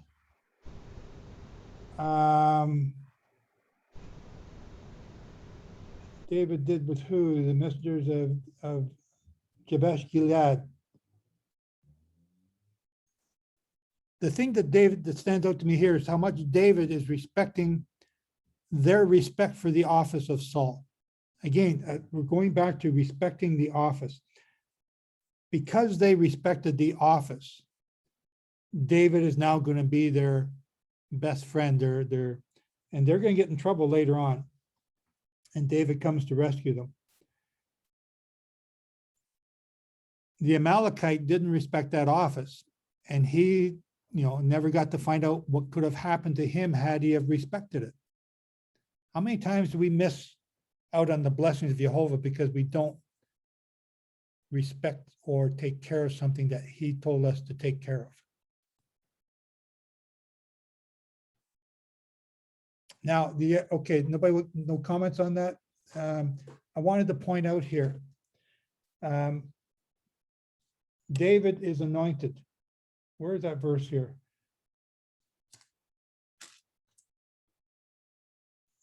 Judah anointed David. Verse 4. Verse 4. Then the men of Judah came and they anointed David over the house of Judah.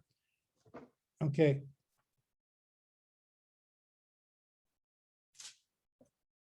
So now if you'd all like to just quickly, because most of you know where I'm going. You got to look it up.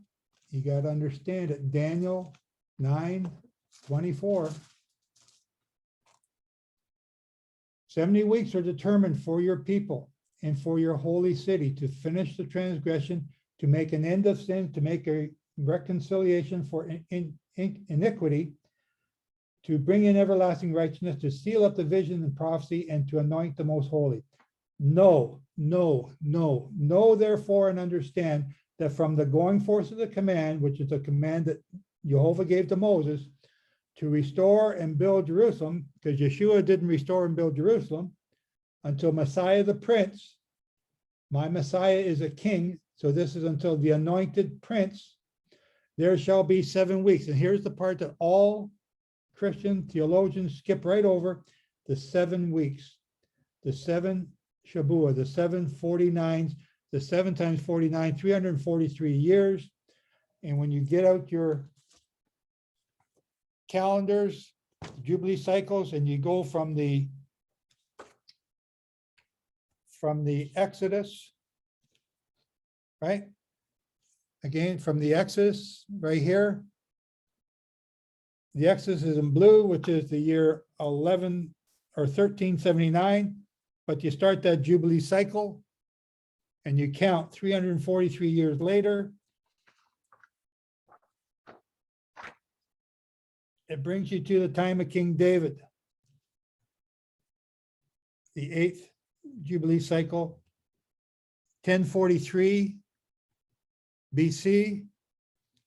And David is anointed by Samuel when he's a child. We don't know what year it was. And then David is just anointed here again in 2 Samuel 2:4, king over Judah. That's 1010 BC. 7 years later, all of Israel anoints him king. That's the anointed prince of Daniel 9:24 or 9:25. Anyway, that's just my little comment. That's, I'm big on that part. I got a certain bias there, as you all know. Go ahead, Kevin or Nancy.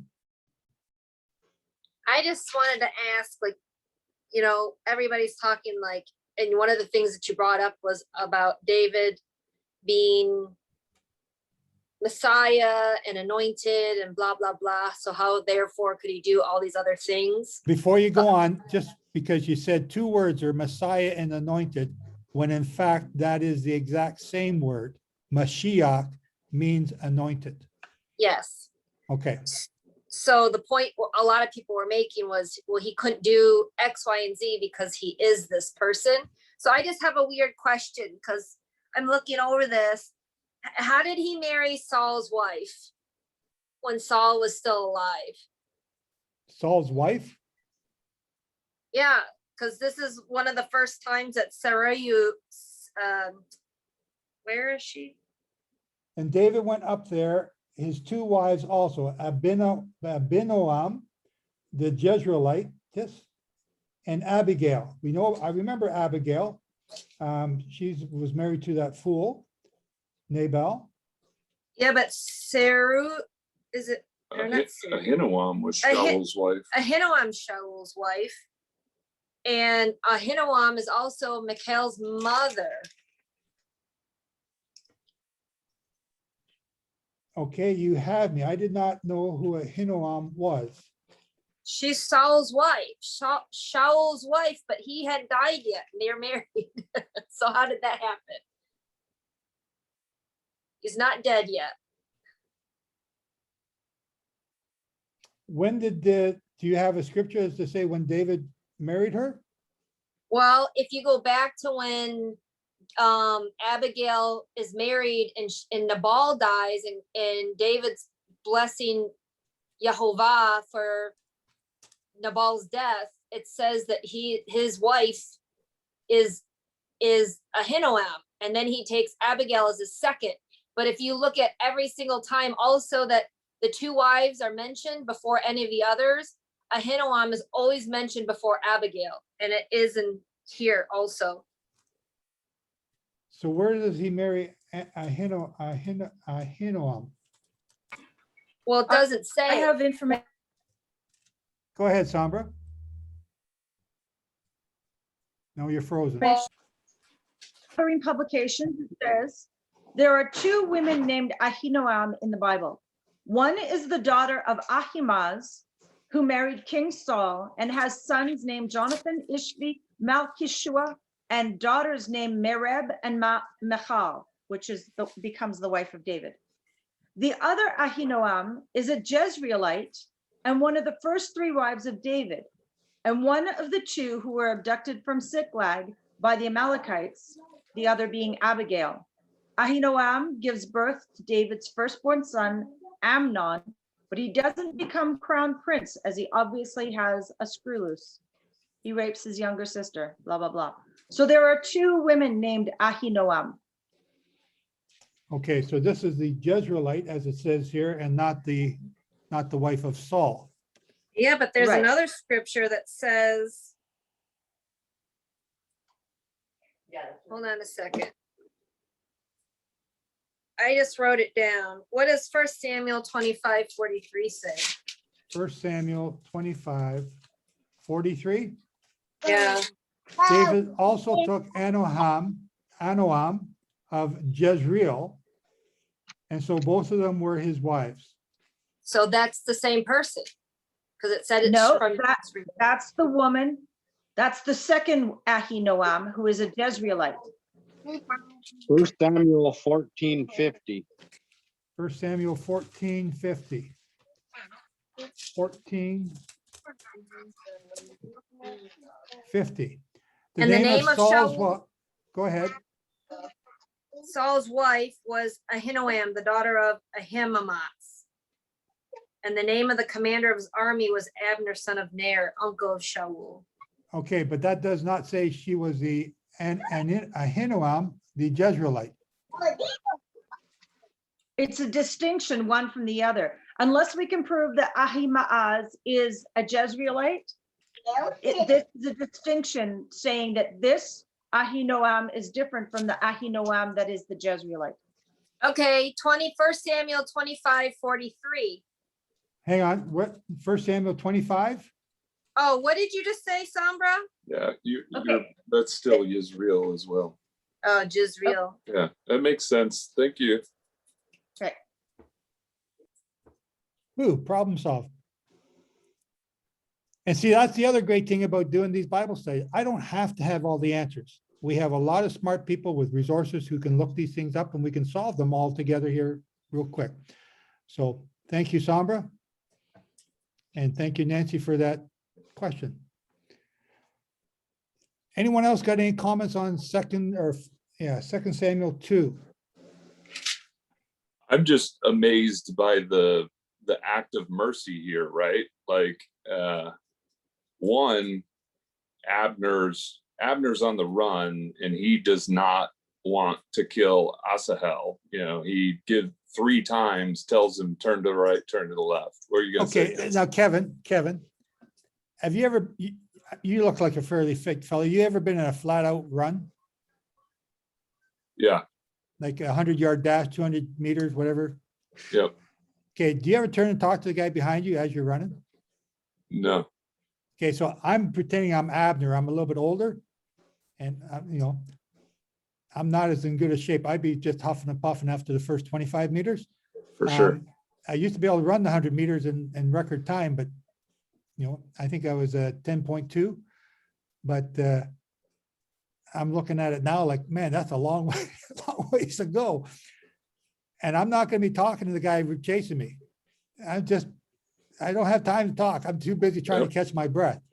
So this is really interesting to me that he's having this conversation and running. And this other guy runs like a gazelle, which I would just absolutely hate because you can't outrun a gazelle. Yep. And he actually says, he said, basically, if I strike you to the ground, how could I face your brother Joab? And that's exactly what happens. He ends up striking him to the ground and has to face Joab. That's his brother. Asahel is brother of Joab. So you just killed my brother. And they have this exchange and Joab shows him mercy. And I'm like, how is that? Like hang on, did he show him mercy? Or are you reading that in there? Because he blew the shofar and called off the attack after Abner. Yeah, but Abner had the army all standing with him. So he wasn't scattered anymore. He was now down to a solid core group. But Abner, but Joab was on the because when you're fleeing, the guy chasing you has the advantage. Because he can swing the sword in front. When you're running with your back to the enemy, you can't fight the guy behind you unless you stop and turn around. Right? So you think Joab was scared? Like No, I don't think that at all about Joab. Never seen any fear in him at all. David says about Joab and his brothers, what's he say about they were always itching to fight, or it's something like what Yeshua says about the boys of thunder, you know? Hmm. I forget where it says, but David had a problem with Joab and his brothers. They were always so gung-ho. But this here sets Joab up to commit murder. And this event here will, because Joab kills Abner, right? Right. Well, that's the other thing I was going to say is He kills him. He kills him in an ambush. See, I've always wondered, why would David tell Solomon to make sure that Joab is killed? Joab, his trusted hired gun that always had David's back. Joab, who killed David's son, who got his hair hung up in the tree. Joab, but David orders Solomon to kill him when he dies. Yeah, I know he puts a curse on him after he kills Abner, but Joab didn't put the curse on himself, and it started right here. So this is actually the beginning of the story of Joab. And unless you understand this whole event of Joab, the killing of Joab when Solomon becomes king makes no sense. That's your loyal general that you're ordering murdered. And Saul goes through and he cleans house. And when he cleans house, he doesn't just throw you out. He executes you so that there's no coming back. I think Solomon understood Deuteronomy 20, which Wilson brought to my attention last week, which I put in the newsletter this week. You make sure they're all taken care of properly. yeah, and we're going to get into it next week if we do this, but this is where Abner, I think, starts to realize he's on the wrong side and tries to then reunite Israel with Judah under a single king. And so, is this another prophetic reference that we're building into? What do you mean? Prophetic reference to what? To Judah and Israel being reunited under one king. In the future? Yes.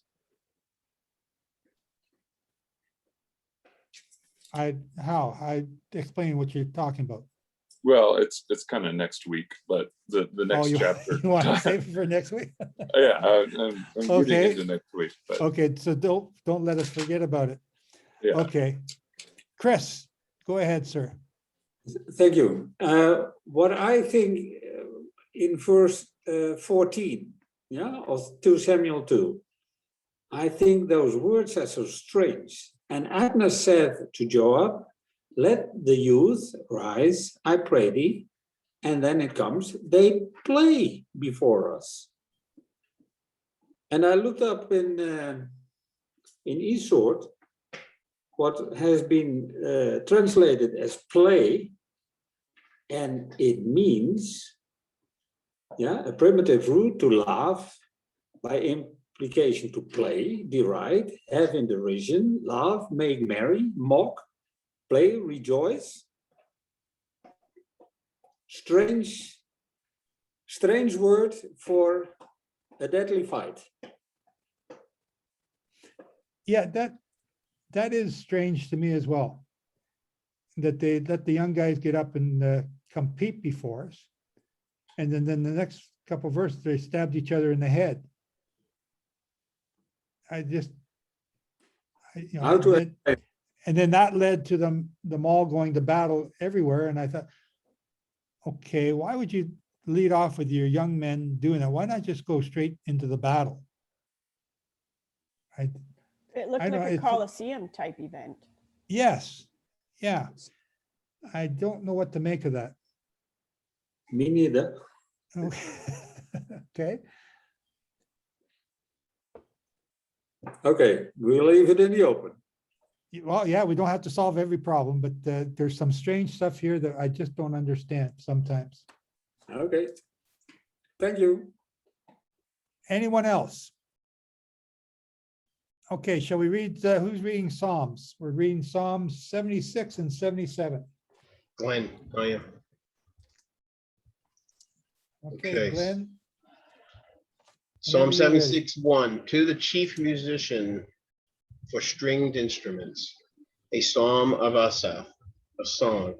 God is known in Judah, his name is great in Israel. And his abode is in Salem, and his dwelling place in Zion. There he broke the fiery arrows of the bow, the shield, and the sword, and the battle Selah. You are more glorious and excellent than the mountains of prey. The stout-hearted have been stripped. They slept their sleep, and none of the men of might have found their hands. By your rebuke, O God of Jacob, both the horse and the chariot have sunk into a sleep. You, even you, are terrifying, and who can stand when once you are angry? You caused judgment to be heard from heaven. The earth feared and was still. When God arose to judgment to save all the meek of the earth, Selah. Surely the wrath of man shall praise you.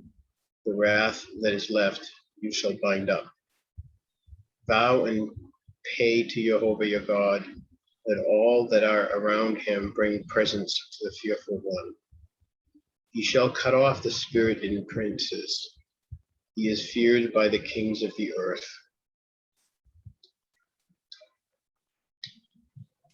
And 77:1. To the chief musician, to Jeduthun, a psalm of Asaph. I cried to God with my voice. To God is my voice, and he gave ear to me. In the day of my trouble I sought Jehovah. My hand was poured in the night and ceased not. My soul refused to be comforted. I remembered God and was troubled. I complained and my spirit fainted.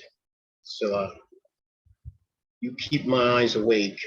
I am troubled and I cannot speak. I have thought on the days of old, the years of ages past. I remember my song in the night. I speak with my own heart, and my spirit carefully searches. Will the Lord cast off forever? Or will he be favorable no more? Is his mercy gone forever?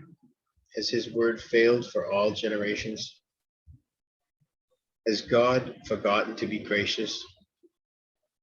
Has he in anger shut up his tender mercies? Selah. And I said, this is my weakness, the years of the right hand of the Most High. I will remember the works of Jehovah. Surely I will remember your wonders of old. I will also think on all your work and talk of your doings. Your way, O God, is in holiness. Who is so great to God as our God? You are the God who does wonders. You have declared your strength among the people. You have with your arm redeemed your people, the sons of Jacob and Joseph. Selah. The waters saw you, O God, the waters saw you. They were afraid.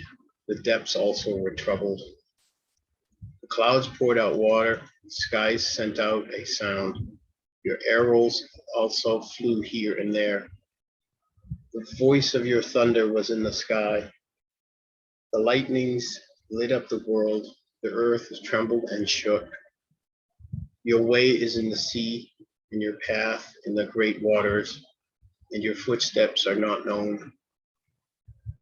You led your people like a flock by the hand of Moses and Aaron. Thank you, Glenn. Mm-hmm. I got to admit, and if you haven't already figured out, I am weak in understanding the Psalms much of the time. It's not one of my strong suits. But I do have a question. Who is Asaph and why are we reading his Psalms here? Both the ones Glenn just read were by Asaph, they're not by David.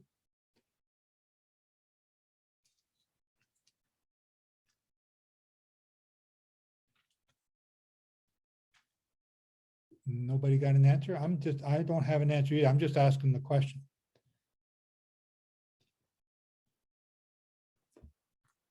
Okay, so let me ask another question.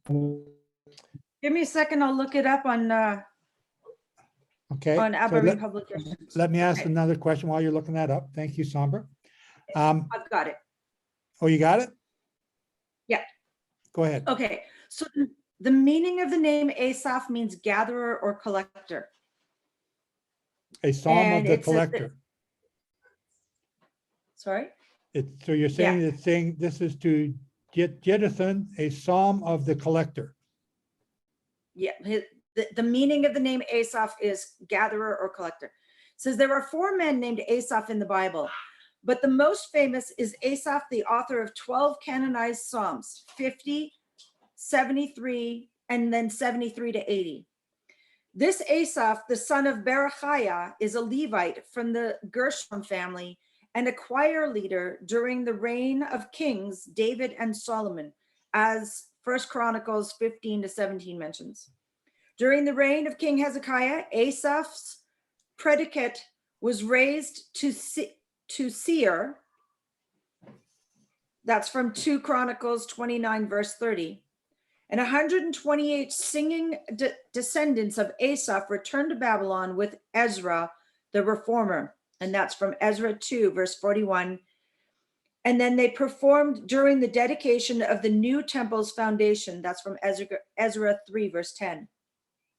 Lesser known Asaphs are the father of Joah, the king of Hezekiah's administrator, a Levite of the Korah branch assigned to be gatekeeper during the reign of David and Solomon.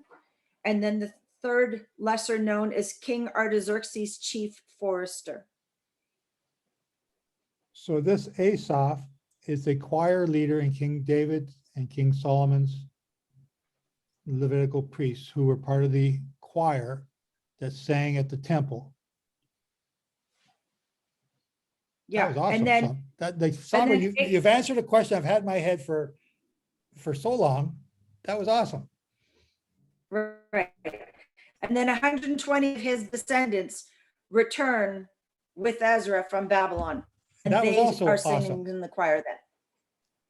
That they kept track of their descendants even through the Babylonian fiasco and for the 70 years afterwards. How many? 120 you said returned? Yes, 120. That is interesting in itself. Okay, so I know in our Christian circles that we have people there who go out and they read the Psalms every day as part of their prayers.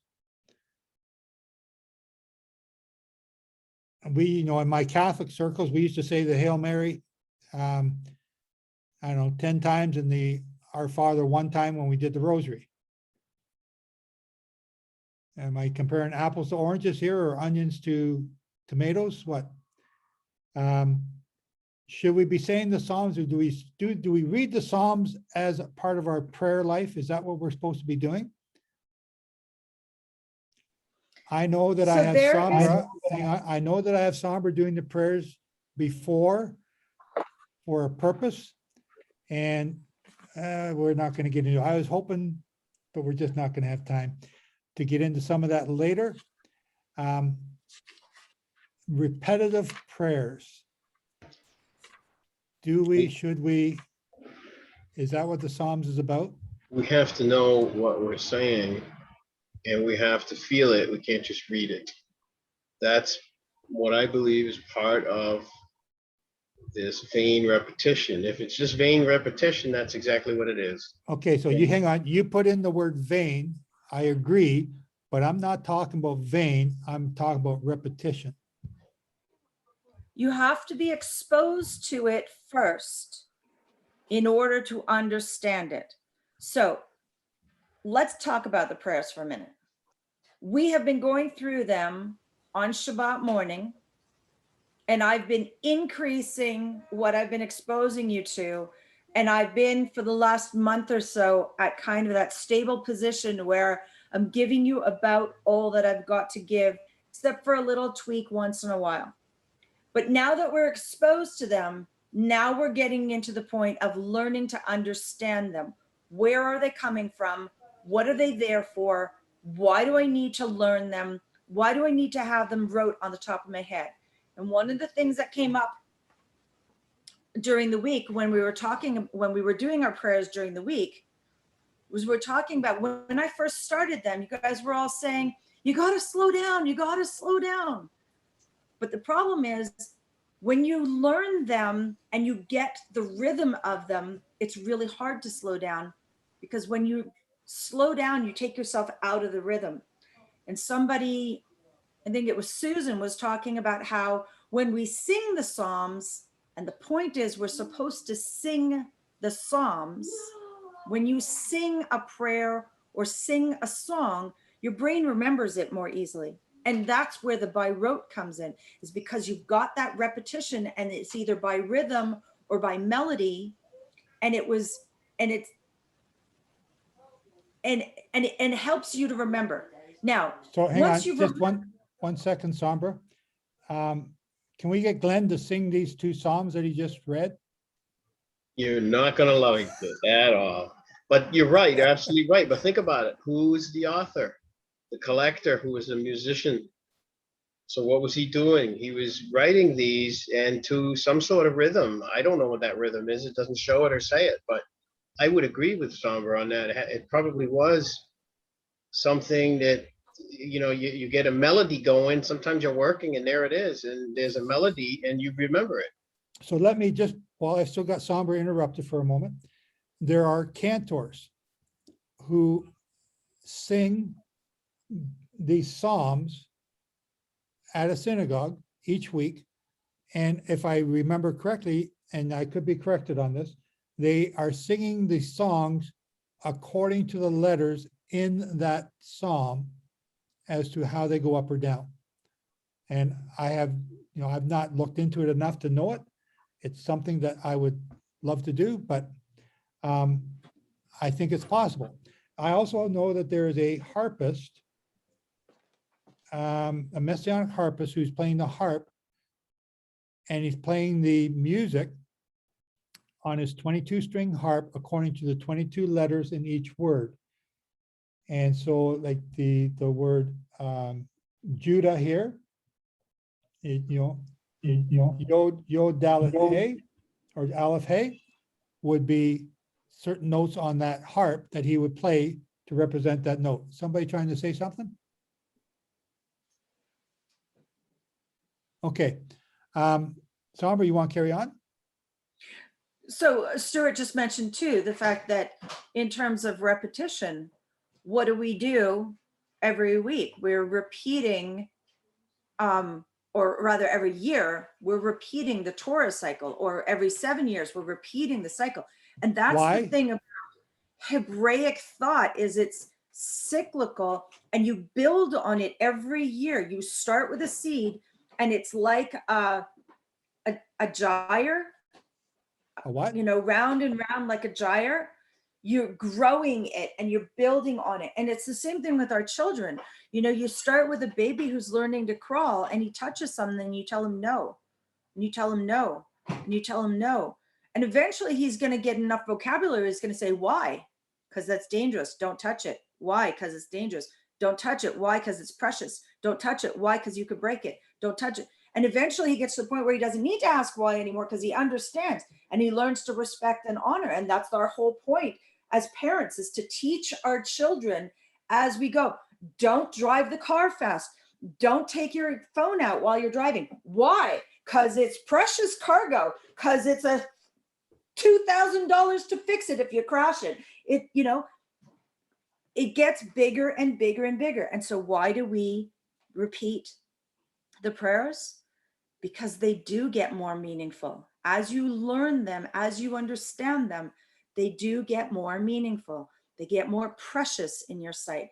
They get more intimate. They get more, like it really, there's no longer any vainness about it. I do not know you because you don't know me. And how do we get to know him? Okay, yeah, maybe repetition for a while until you understand it and learn it. And then after a while, then the meaning starts to set in. So I've been reading the Psalms, I guess, since 1982 when I started to actually believe in the Bible. But in all these years, I never knew who Asaph was until today. And I'm so happy to learn that today. I guess I could have looked it up, but I just never did. You got to know where to look it up. And I just happen to have that too. Yeah, but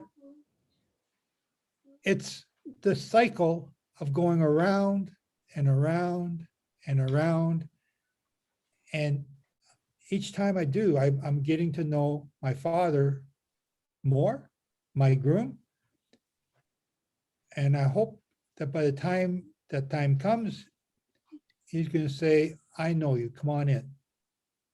So, but I am still looking forward to Glenn singing these Psalms one day. Anyone else got any more comments? Sombra, you were going to say something. I was going to say, I asked Glenn to do the Aaronic blessing this week, but he had other things that he needed to attend to. But he has said that if I send it to him, he will learn it and he will bring that to us one day. So I won't be singing it for a while. Well, I don't That's want to put okay. anybody under pressure. Need some lessons. Randy did a perfect job. I don't want to overstep. Yeah, well, it's going to be hard to compete with Randy, so we just have to write that off as, okay, Yeah. there's an example. There's a bar too high. That's but, it. Yeah, but we all need to be doing the Aaronic blessing. So, yeah. Okay. Have we got someone to read Mark 15? And again, we're going to move on to unless I don't see no one else hands up. Mark 15.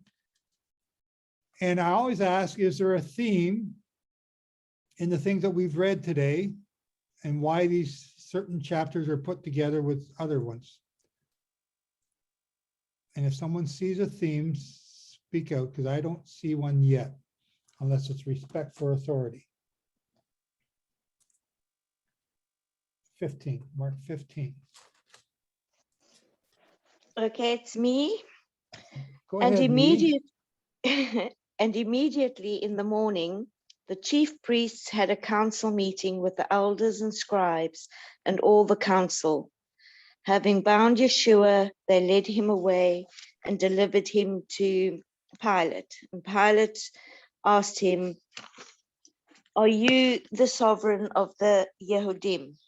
And he answering said to him, "You say it." And the chief priests accused him of much, but he made no answer.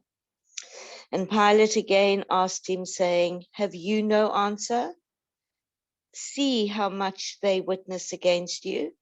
But Yeshua still gave no answer, so that Pilate marveled. And at a festival, he released to them one prisoner, whomever they were asking.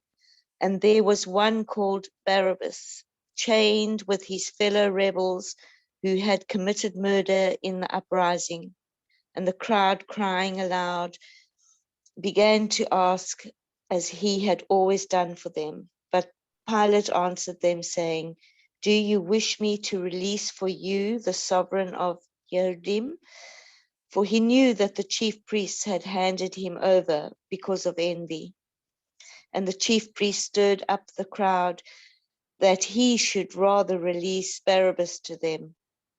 And Pilate answered and again said to them, "What then do you wish me to do with him whom you call sovereign of the Yehudim?" And again they cried out, "Impale him." And Pilate said to him, "Why? What evil has he done?" And they vehemently cried out, "Impale him." And Pilate, wishing to satisfy the crowd, released Barabbas to them. And having whipped him, he delivered Yeshua over to be impaled.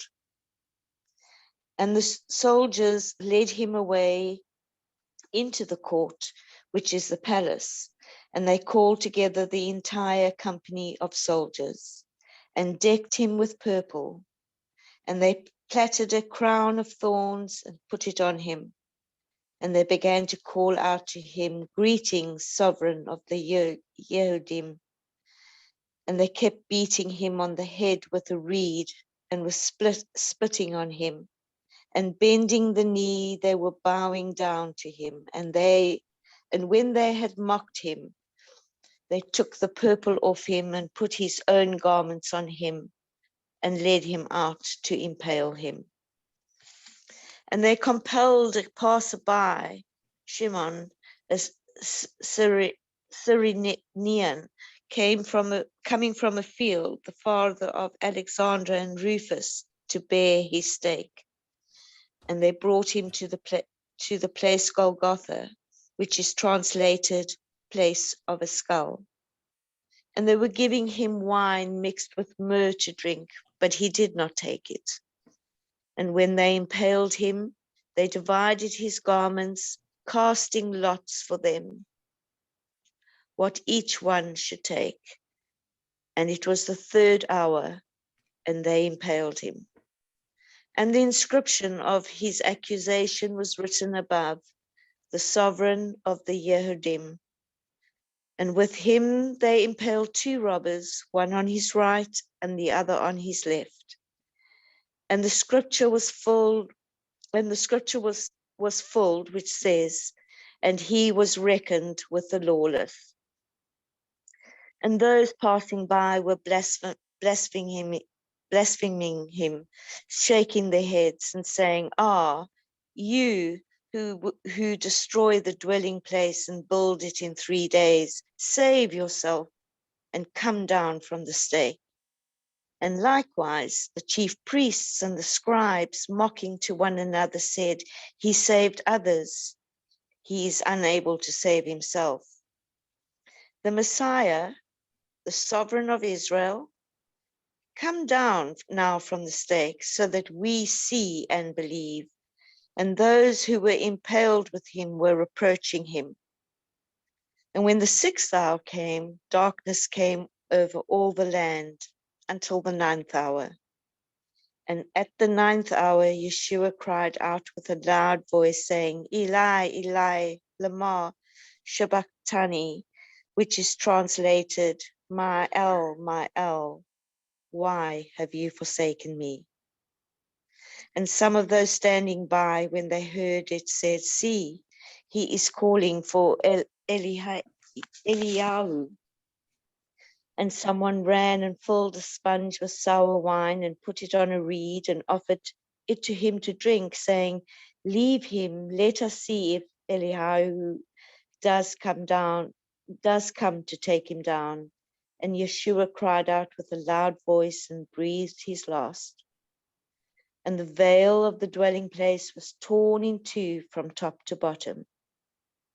And when the captain, who was standing opposite him, saw that he cried out like this and breathed his last, he said, "Truly, this man was the son of Elohim." And there was also a woman watching from a distance, among whom was also Miriam from Magdala, and Miriam, the mother of Jacob the Less, and of Joseph and Shalomah, who also followed him and attended him when he was in Galilee, and many other women who came up with him to Jerusalem. And when evening had come, because it was the preparation day, that is, the day before the Sabbath, Joseph of Ramathaim, a prominent council member who was himself waiting for the reign of Elohim, boldly went into Pilate and asked for the body of Yeshua. But Pilate wondered whether he was already dead. So summoning the captain, he asked him if he was already dead. And when he learned this from the captain, he gave the body to Joseph. And he, having bought fine linen, took him down and wrapped him in the linen and laid him in a tomb, which had been hewn out of rock, and rolled a stone against the entrance of the tomb. And Miriam from Magdala and Miriam, the mother of Joseph, saw where he was laid. There is so much here that we probably should have just talked about this one chapter all day long. Glenn. Yeah, two things. Michelle, you used the word impaled. What version are you reading? I was not able to find that one. I'm reading the ISR, the scriptures. Okay, because most of the versions I have or have seen are it says crucified. To me, impale is a different thing than crucified. I just wondered why they would use that word.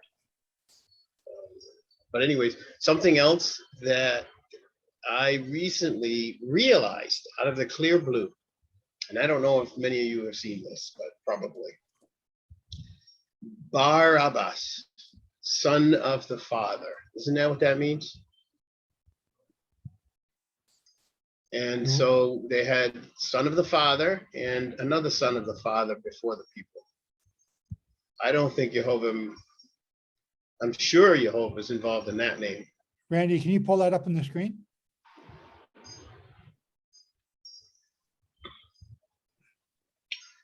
So I thought that was really interesting when I realized that. Which verse was that?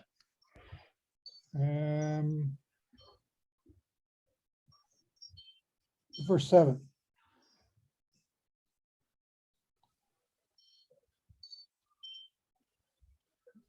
Son of Abba. Yep.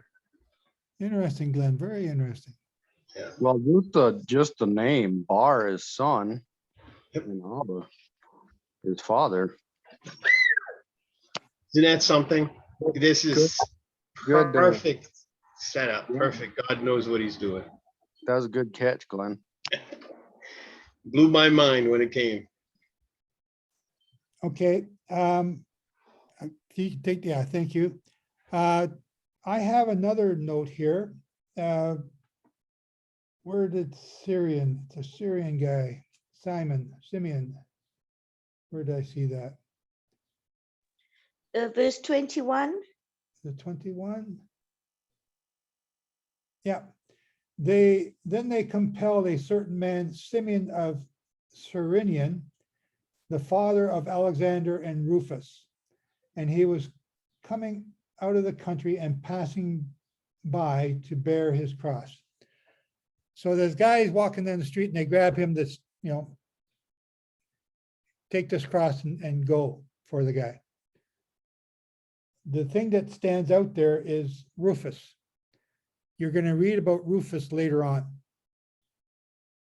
And I thought it was in the book of Acts. I didn't see it when we read the book of Acts, but now I don't know where it is that I saw it. But Rufus, Joseph of Arimathea, Mary Magdalene, Mary, the mother of Yeshua,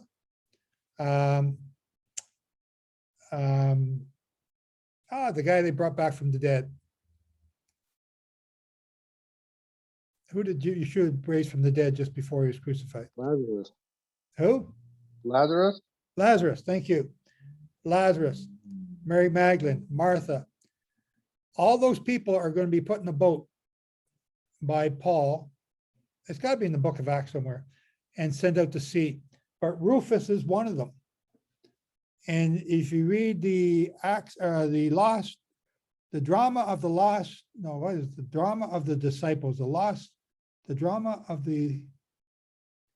the disciples by Jowett. He talks about Rufus and the work that Rufus goes on to do up in France. A lot of these names that you're reading here they're just named, but they go on to do great works for Yeshua, in the name of Yeshua. I'm looking at Kathleen Walp, and Kathleen's going to be doing a great work someplace for Yeshua. And there's Paul Collier, today we got Paul from Australia, Michelle from South Africa, Chris from Holland, Netherlands, North America. We got this Shabbat service is people around the world, and they're learning Torah right now. We're teaching each other, but in a little while, your names are going to be teaching Torah to these people around the world in these last days. And one of the things I want to keep reminding you of, you are going to be part of the greater exodus that Jeremiah talks about, that greater exodus that is going to be so great that the first exodus that we read about all the time in Exodus, the book of Exodus, will be forgotten. You are going to be people that are going to be part of that. And just incredible. Anyone got any other comments here? Or you want me just to go on for a bit? Because there's a ton of stuff. I got big stars in this book, in my Bible, and I'm using the modern King James, about all these different verses that are referred back to Isaiah, referring to each of these different verses that are being prophetically coming true here. Okay, I'll keep going for a bit. The Praetorium. Where is the Praetorium? The Praetorium is still there to this day. And I apologize, I just noticed that my chat isn't moving.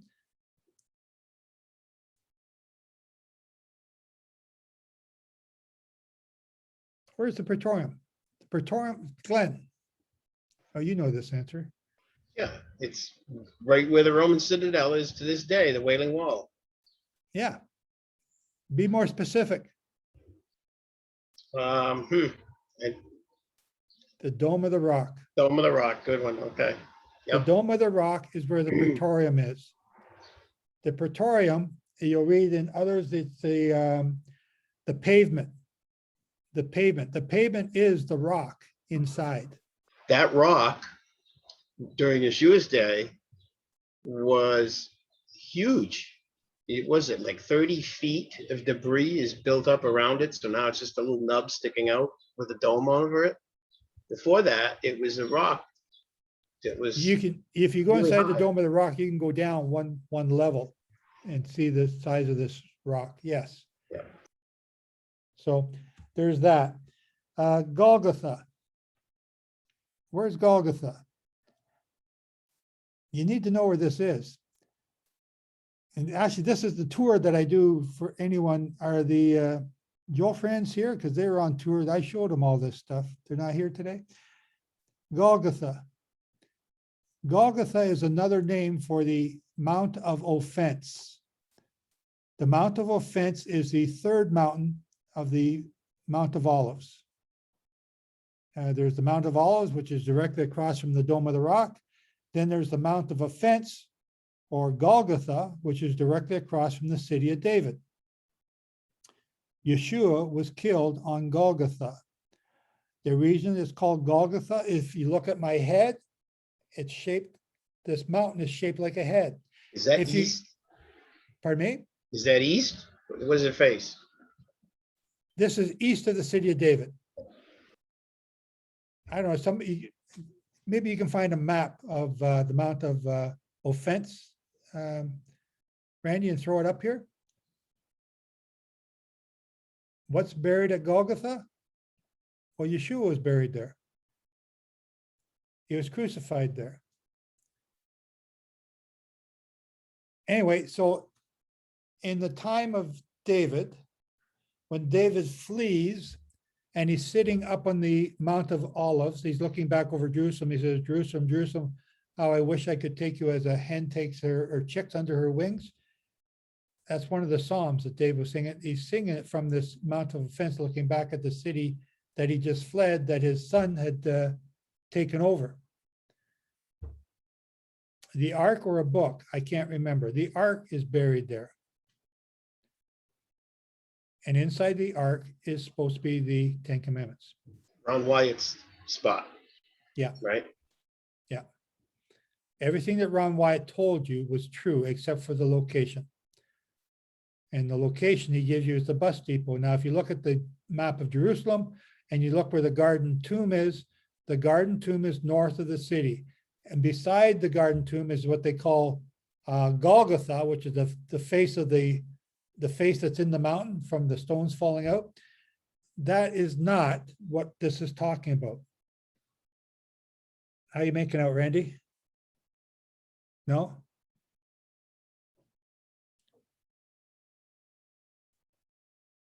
One of the best tours you can ever take in Jerusalem is a tour with me.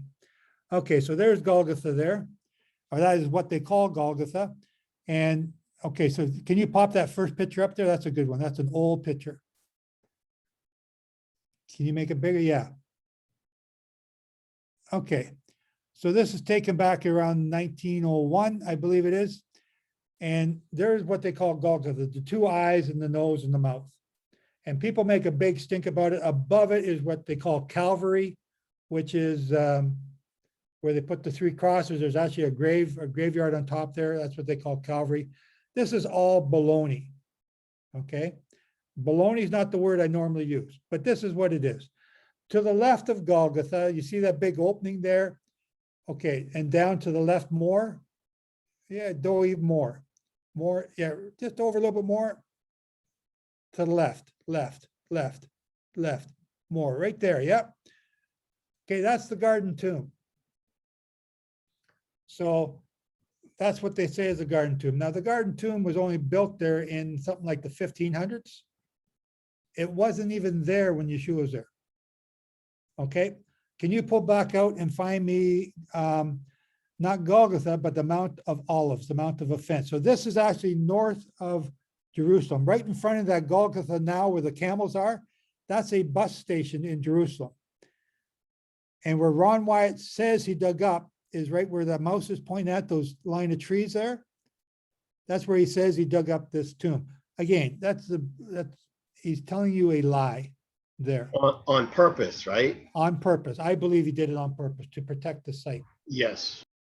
Okay. So if you can pull up a map of the Mount of Offense.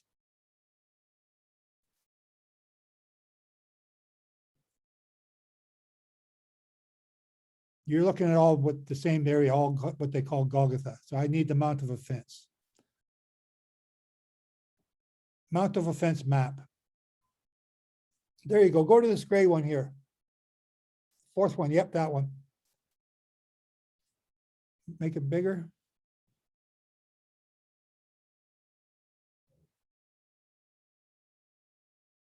Perfect. Perfect. Okay, make it bigger. Make it bigger. If you can make it bigger, bigger. Okay. Okay. On the left-hand side, you see Church of the Tomb of the Virgin. Okay, go down a little bit more. I want to get to the Gihon Spring.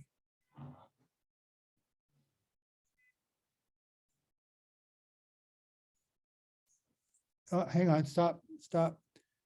Cave of St. James, Tomb of Zacharias. Okay, that's all down in the garden. I don't see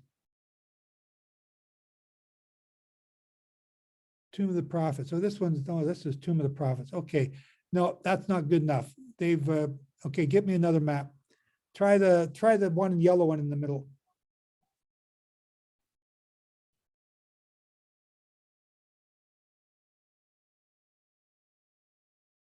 Okay, there we go. That's better. Okay, find me the Gihon Spring right down there. Up above your mouse. Up, go up, right there, somewhere right there. Should be the Gihon Spring. Can you zoom in? Can you see that, Randy? I can't read what it says. No, sir. Okay. Where somewhere around there, right around there is the Gihon Spring. And the Gihon Spring was in the south, according to Josephus, in the southeast corner. On this map, south is to the bottom, east is to the right-hand side, west is to the left, north is above. If you scroll up there, Randy, above the temple, scroll up a little bit more. Okay. Do you see the garden tomb up here? The garden tomb should be in that courtyard where there's a little dot, right at the very top. Go up, up, up, up, up, up, way up, way up. Sound like the Green Giant. Way up. Go to the left. Go left. Up a little bit more. Right in there. That's where the Garden Tomb is. Somewhere in that area. Okay, so that's where they're saying is the Calvary or Golgotha. That is north of the city of Jerusalem. So if you're standing there at Golgotha and the curtain's torn in two, how are you going to see inside the Garden Tomb or inside the temple? Because the temple faced east. There are high walls on the west and the north and the south, so that you could not see inside. You could only see inside from the east. Okay, go back down, Randy. Down.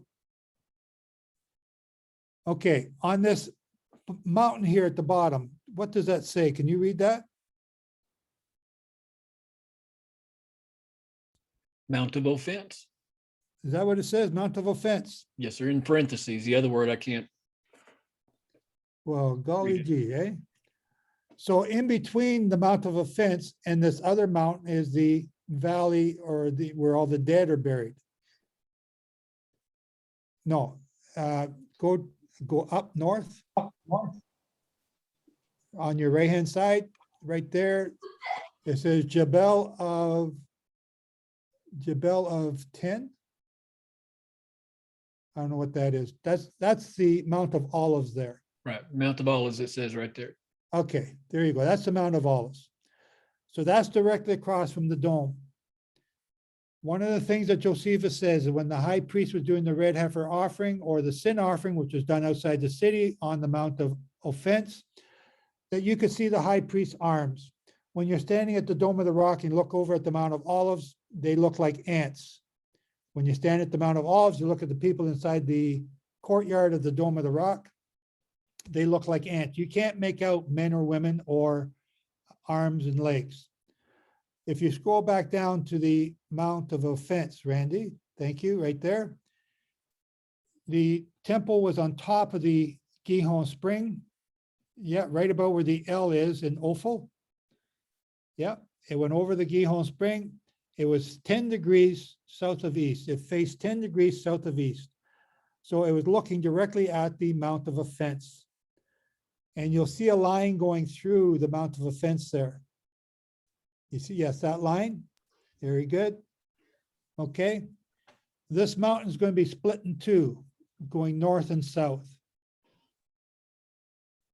Wasn't there a bridge or a catwalk that went there for the? Not a catwalk. There was a bridge. It was a two-level bridge that went across from the Mount of Offense over to the eastern gate. Okay, it went across the Kidron because all the dead bodies up here in the valley would wash down. And if the high priest touches the dead body's dust, he's contaminated. So they would walk across about where that line is going through there. And that's almost, again, pretty close to the entrance to the top of the mountain.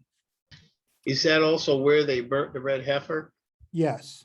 So, and Yeshua was crucified there. Yes. Bring your mouse down a little bit, Randy. A little bit more right there. Somewhere in that area would be the crucifixion site. Okay. Now, okay, just hold that map, pop back out, look at me.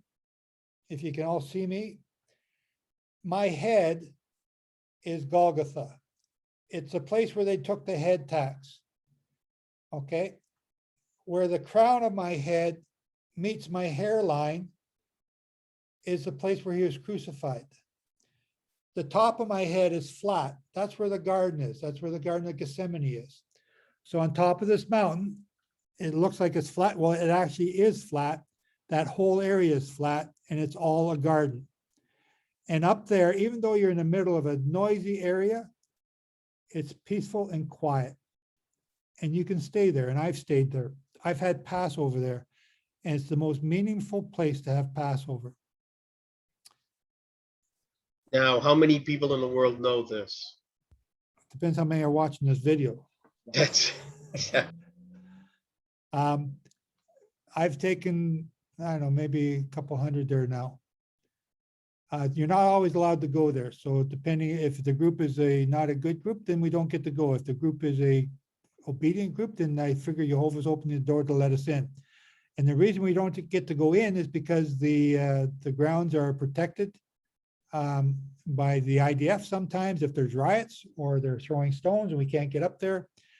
It's I always consider it a miracle every time I get to stay there. So Randy, scroll down a little bit. No, yeah, move the map down. No, the other way. I'm sorry. Okay, so there's the Dome of the Rock. This is what used to be called Fort Antonio. And it's made, the exact dimensions of that outer wall there are made so that it would match a Roman fort. It was built by Herod. It's called the fortress. It's called the king's house. This is where Solomon built his house. And Solomon also elevated it. So if you look there on the south, from the south, you'll see these great big piers that are elevated inside what is called Solomon's stables. It was lifted up in the air. We've done a whole, I don't know, 7-8 part series on this. If you want to read it in my newsletter about 2 years ago, 2018, 2019. That's when we did it. Very interesting area. But if you want your Bible to come alive, go to Jerusalem, spend your week or 2 weeks in the city. You'll never get bored. It's just an amazing spot, but don't go to the tourist traps. Go to the places that your Bible says. Read your Bible and go to them. They're not the same. The other thing is in Mark 15, it says that he put an inscription above his name, and the inscription above his name was the Yod He Vav He. And in Hebrew, it stood for, here is King of the Jews. But when you took the first letters, it said Jehovah. And that's what the high priests were objecting to. Okay, Randy, you can take this off.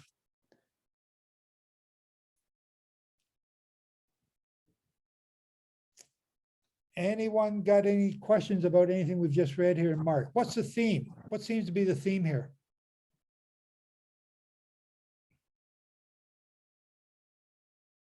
I think it goes right back to Joseph being sold.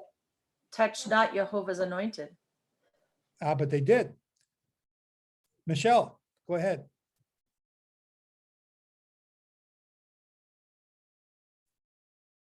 Michelle Zirkle? Yep. Oh, I'm sorry. I'm sorry, it was muted. Yep. So you were saying it's not on this topic. We can come back to that, but I'm going back to what you were just talking about. Ron Wyatt, you said, had told everyone that it was in a different spot. Do you know where it actually is? I've just shown you. Which part was it? Where was the ark? Was it where Yeshua was crucified? Okay, Below so where he's crucified. Hang on. You're going to answer your own question. On the Day of Atonement, the high priest, which represents Yeshua, took the blood again of the lamb, which represented Yeshua, and placed it on the ark to atone for the people. So then it would be right there where you showed us that rock of offense near the hairline. The Mount of Offense, yes. Okay. So if Yeshua represents Jehovah and the high priest, and the lamb represents Jehovah and the high priest, and the Day of Atonement says you can kill a goat, right? Which represents Jehovah, Leviticus 16. How is he supposed to do that on the altar or the mercy seat when he's killed at Passover time and the atonement 6 months later? How is he going to pull that off? Does that mean he has to die again on the Day of Atonement? I don't know. What does it mean? Well, you already know. You know. You're to kill a goat or a lamb for Passover, which indicates it's a connection to atonement. And on atonement, the blood is put on the mercy seat. And Ron Wyatt, this is the thing that made me a believer in Ron Wyatt. This very next thing that he said, that on the mercy seat, he found blood. And when he examined that blood, it was missing a Y chromosome. Whether it had the chromosome or not wasn't what made me a believer. It was the fact that there was blood on the mercy seat below the crucifixion site, which is the only way you can explain how they're going to do atonement and put the blood on the mercy seat, because that blood is from Passover. That's why Passover and atonement are connected. Okay. Does that help? Yes, that helps. It's huge. Atonement is huge. And one more question. Yep. I've tried to sign up for your newsletter at least 3 times and it won't go through on the website. How can I get the email to you? Can I email it and then you can add it for me? Yes, email me your email address and I'll add it. Don't put it here in the chat because I'll lose the chat as soon as we end the meeting. Okay. Just email it to me and I'll add it. Thank you. And James, if you're listening, maybe you can double check if there's a problem there later. Does that make Barabbas the scapegoat? Oh, now hang on. Azazel? Is Barabbas, so hang on, hang on, no, because you use a really interesting word. They set him free. Hello. Hang on. Is he the scapegoat or is he the guilty goat? He's the guilty goat. He's the guilty goat because he killed someone. Okay, so what's a scapegoat then? Well, the one that takes the penalty. No. But you keep telling hang us on, Stuart, you were on a roll until you. Azazel. Hang on, Stuart was on a roll until he kept on going. Are you saying Barabbas it was innocent? No, I didn't say that. I'm saying I'm sorry, I can't hear Stuart. Our modern terminology is confusing or muddying the waters here. The scapegoat is not the one that escapes. It's not the innocent goat. The scapegoat is the Azazel goat. It's the guilty goat. The Azazel goat, if you go, why don't we just go there? This is too good just to brush over. Leviticus 16.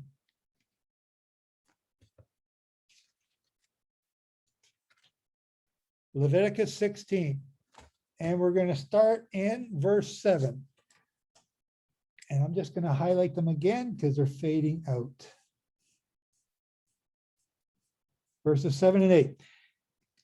He shall take, let's go back. Aaron, verse 6. Aaron shall offer the bull as a sin offering. Where's the sin offering done? Outside the city. Where's that? Across from the Kidron or across the Kidron. Where's that? Across the bridge on the Mount of Offense. The city limits were 2,000 cubits. From the Gihon Spring to the Mount of Offense is 2,000 cubits. He shall take the 2 goats and present them before the Lord at the door of the tabernacle of meeting. Okay, so you're at the tabernacle, you're at the door. Huge implications again. The door. Who's the door? Who's the high priest? At the door. What's the door? The threshold. Where are they killing the goat? At the threshold. What did they take? The blood from the threshold to put on the doorpost and the lintel. All right, that's Passover. This is where you cut a covenant at your threshold. And you cut the covenant by cutting the throat of the lamb. And he brought them there, but Aaron doesn't know which one's which. Why? Because they look exactly the same. Who looks like who? Satan looks like our Messiah. But we can't tell the difference. The only way that you can tell the difference between the Messiah and Jehovah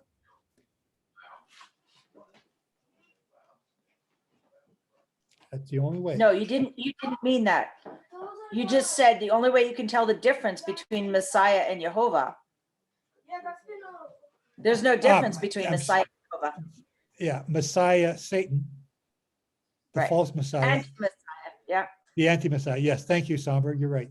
Yeah, that's the only way you can tell the difference. And both Barabbas and Yeshua are son of the Father. Sons of the Father. Very good. Yes. So then Aaron, verse 8, then Aaron shall cast lots for the two goats, because he doesn't know which one's which. One for, what's the word there? Azazel. No. One for the Lord. Jehovah. What's the original meaning of the word the Lord? Who was and is and never changes. What's the self-defining one? This is talking about who? Jehovah. Jehovah. Yeah, I don't see who's saying that, so thank you. Is that Randy? Yes, sir. Yeah. The Lord, the goat for the Lord is the goat that represents Jehovah. It doesn't say the goat for Yeshua. It doesn't say the goat for his son. It says the goat represents Jehovah. So that's one goat. And the other lot for the scapegoat. Now, Randy, pull that up on the screen here, would you? Esword?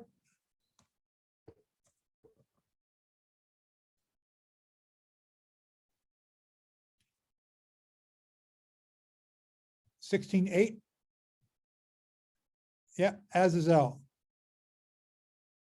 Where'd it go? Scapegoat. Oh, there it is, Azazel. That's the Hebrew word, and the English word is scapegoat.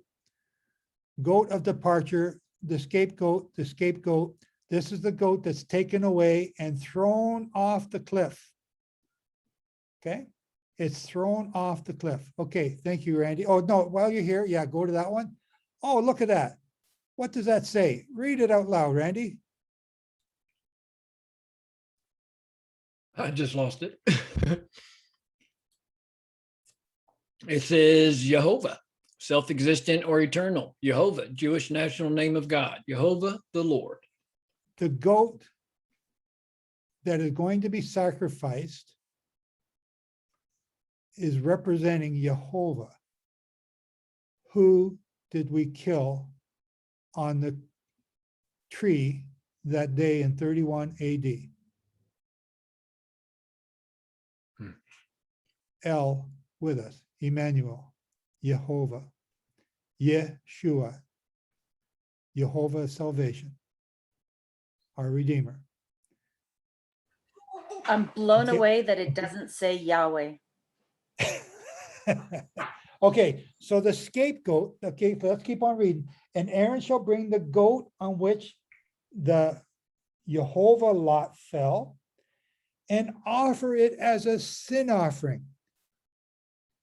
The anti-missionaries always ask you, where does it say you're to, he's a sin offering? Where does it say you're to kill a man for our sins? Right here, right here. The anti-missionaries will never come here. You take them here, they are going to be stunned, but nobody does because they don't realize that Jehovah is the one that we killed. But and offering as a sinner. So the Jehovah, the goat that represents Jehovah is killed as a sin offering. But the goat on which the lot fell to be a scapegoat, the scapegoat, not the innocent goat, the guilty goat. And again, our English terminology confuses this word. The scapegoat, the Azazel goat, shall be presented alive before Jehovah to make atonement upon it and to let it go as Azazel into the wilderness. And so now, okay, so just stop there. Now go to Revelation so you understand what you're reading here. Go to Revelations, I think it's 20. Yeah, Revelation 20, verse 1. Then I saw an angel coming down from heaven, having the key to the bottomless pit and a great chain in his hand. So the bottomless pit is, Satan. And he laid hold of the dragon, that serpent of old, who is the devil and Satan, and bound him 1,000 years. That's why he's led away alive. Okay, the first 1,000 years, he's going to be thrown away alive, and cast him into the bottomless pit, and shut him up, and set a seal on him, so that he should deceive the nations no more till the 1,000 years were finished. So this strong man is again the strong man that takes them away here in Leviticus 16, right? So there's your connection. The scapegoat is Satan. The scapegoat is the guilty goat. On the Mount of Offense, the greatest offense in the history of mankind took place. When we, not the Jews, not the Romans, when we, you and me, killed our father Jehovah, not just as a representative, as a goat, but in the real flesh, because of our sins. He was that sin offering. He was also the one in Isaiah 42. I am Jehovah, I am your Redeemer. I am Jehovah, I am your Yeshua. I am Jehovah, and there is no other God besides me. Isaiah 42, 43, 45, somewhere in there, those verses are there. Look them up, mark them out. I am Jehovah. I am your Yeshua.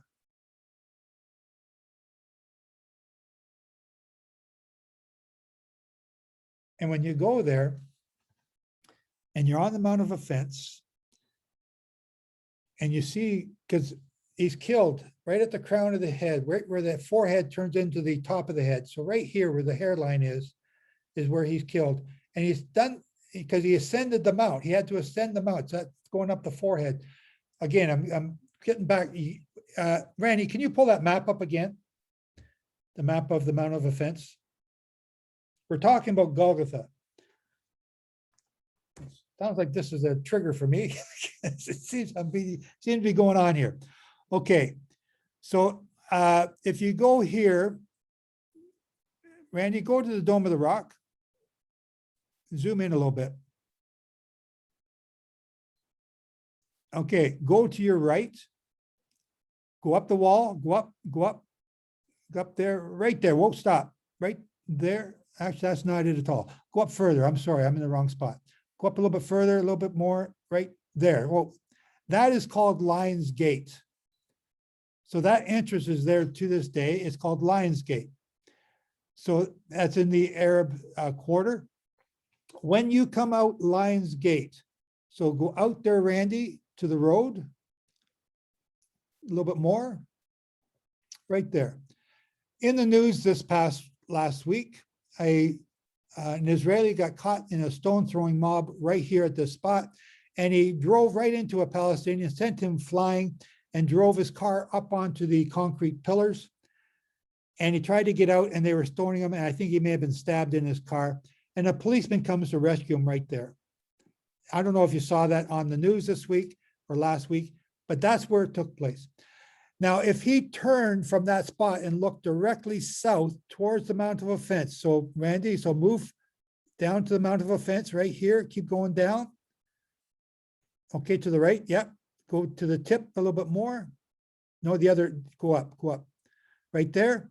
So when he looks at that spot from the Lion's Gate, it looks like a man's head. If you see my head, it looks just like that. It's got down on both sides, flat on the top, and a forehead for the front. That is called Golgotha. And that represents the head. That's where they did the head tax. When you did your census, you had to come there and pay your 5 shekels. Or you got a curse. David got a curse for not taking that tax and paying it to the temple. This is where it used to be done. This is also known as Bethel, the house of El, which could be a clue as to where the new temple is going to be built. I don't know. Okay, so anyway, that's Golgotha. And where that line is going through it there, just right there. Nope, down a little bit more, right there. Yep, right there near that spot is where the red heifers would have been killed. It's also where the sin offerings were made. It's where Yeshua was killed And below him or below that spot is where the blood trickled down to about 20 feet to the Ark of the Covenant. Wilson. You just said something. I was with you all along, but I just haven't ever heard this before. You just said it's also called Bethel. Yeah. So, okay, so now I'm not saying exactly in this spot. So if Randy, move your mouse back up a little bit. This is, stop right there, right there. So That's hang on, that's the turnabout. And that place is called Rush, I forgot the name of it, Rush something, some Arab name. If you look back in some of the ancient history books, they said that Bethel was on, there's two Bethels, okay? Okay, that's what we need to, okay. This isn't the one up okay. north where Jacob, okay, gotcha.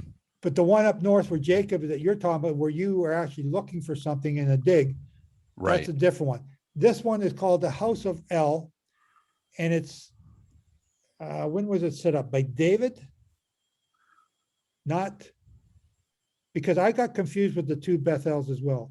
Bethel that you're talking about is also Luz, or. Yes. Correct? Yes. Yeah, Luz, and that, I think that's the one up north. This one is Bethel. But there's an argument that this is the one where Jacob slept at, and I don't agree with that. I believe it's the one that. Yes, up and north where that's why I was asking that, because Judaism teaches that the Temple Mount is as well Bethel, at least some of that I've heard. And so that's why I was just trying to clarify any confusion on that. No, good point. But right here, there used to be, because Jeremiah says something. Jeremiah says something about the priests of this place, which was over here. And there's a group of priests that serve over here to make the sin offerings. And I forget, but it's in this area right here. Then if you follow this to the right of your mouse, you follow that either river or road. Yeah, that one. And you come down here to about the edge of the map, go up, no, go up that way. Yeah. That's where Martha and Mary's place was, somewhere up here in that area. Now that's not, I don't like going over there. It's, I don't feel safe when I go over there. You could walk it. And that's also where the wall is now, near there. I don't know which side the house is on. Tradition has on both sides, so you can go wherever you are. But anyway, what was that? What was I showing you here? I forgot what I was doing now. You're just clarifying the second Bethel. Yeah, and Golgotha. Yeah. So anyway, yeah. Thanks. So Yep. Golgotha, you can only see Golgotha when you're standing at Lion's Gate. So that's, if you wanted to see, if you go to my newsletter and you look up Golgotha, I have a picture of it there. So, Michelle, go ahead. Okay, I hope I'm not getting too far off topic. Back to the ark. Isn't it said that those who had the ark, that they could defeat anyone in war? If that is so, and Israel does actually have it, why are they being bombed so much? Well, first of all, where's the scripture that says that? I think it was a story where it said whoever had the ark and wherever they went, they won wars. I don't know exactly where it would be, but I just remember reading it. Well, then let me remind you of the story of Shiloh. And Wilson can probably chime in on this, but the children of Israel under Eli and his sons took the ark with them and went to battle against the Philistines down near Ekron. And they got defeated really bad. And then Eli's sons were killed and the ark landed in the hands of the Philistines. You remember that story? Vaguely. I think And that's in I the do book of remember Judges. it got into somebody else's hands, and I don't remember exactly what happened. For Yeah, 30 so- years. or Yeah, so. so if it's in, and then it's sent back to Israel by an ox cart. And David his high priest goes to steady it on the ox cart and gets zapped. So the story that if you have the ark and you're not going to be defeated in the wars is not true, is what I'm pointing out to you. So that's why I asked for a scripture. You provide me a scripture, then I'll believe you, but you provide me a fairy tale and I'm going to challenge it. Okay, And- that's great. That's what I needed to know. Thank you. There was a good movie about that, wasn't there? What, Indiana Jones? Yes. Yeah. Ah, there you go, Randy. Perfect. Zoom out. Zoom out. There you go. Out. Okay, so that's at Lions Gate. I'm standing at Lions Gate. The trees right in the forefront, they go left down to the church right there. Those are the graves on the Mount of Olives. That's the Kidron Valley right there. Yep, Kidron Valley going, yep, they're going that way. The trees at the top, okay, that's all within a compound called the Maison de Abraham. You see the flag there on that square, but just to the right of your mouse. No, to the right, yeah, right there. That is, you can stand there, you can stay inside that building. That is the Maison de Abraham. If you come down from that flag, straight down, right there, oh, stop, too far, go up, right about there. That is the crucifixion site. And right there, all the trees are bowed away from the site. So the ones on the right bow to the right, the ones on the left bow to the left, the ones on the south bow to the south, the ones on the north bow to the north. I can't explain why they do that. Very interesting. Now, if you go to the left of there a little bit, Randy, you see that big tree up a little bit? No, up right there, yep. Just around that tree area, not, that's up in the air, but that's where the tomb of Joseph of Arimathea is. Now, I usually charge about $1,100 a tour. So you guys can all put that money in PayPal after Shabbat today, and we'll call it square. Mind you, I do that tour for about a week, and you're getting it all in one day. So again, if you go back to that building on top there, Randy, and you stand there, there's a guardrail there. I've got pictures of it on my website. Yeah, the building at the very top. Yeah, that one. There's a guardrail. Turns out that guardrail and that wall is 10 degrees south of east. How did they know to do that? I don't know. It's a Catholic monastery, but it's 10 degrees south of east. It's exactly what Josephus says. So on Passover, the sun coming up on the east, if you follow that line across this guardrail, it'll be pointing right at the moon going down in the west, a full moon.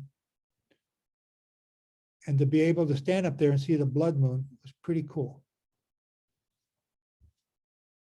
So that's another $100 on the tour that I'm charging for today. Thank you very much. Well, Is Joe, that the Meridian line that we're looking at, that big line, or is that just a cable? That's a cable. This is an Okay. actual picture I took. That's just a telephone wire or something. Because don't they have a cable goes all the way around for the Sabbath day's journey thing? Oh yeah, they do in some places, not here. Yeah. hey, And Joe, then go ahead. I'm sorry. You're talking about the tour, and I could go for that, but we need shawarma if we're going to I have know. a real tour. We cannot, my tours start at 8 in the morning. They finish up around 6 at night, and we walk constantly all day. One day, I think we walked 18K, starting from the Abraham hostel down to the Kidron, up here over to the Mount of Olives, back down to the Kidron, back up to the Temple Mountain, back up to our hostel. And by then you could have eaten about 6 shawarma and not gained a pound.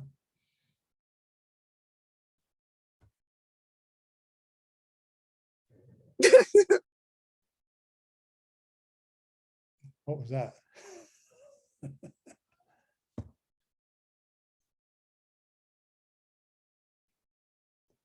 Okay, is there anything, well, we've been on here a long time, folks. Is there anything else anyone wants to say or ask questions about while we're being recorded? What was the theme for today? What was the common theme? I would say it was Joseph being sold and Yeshua being sold at the same time.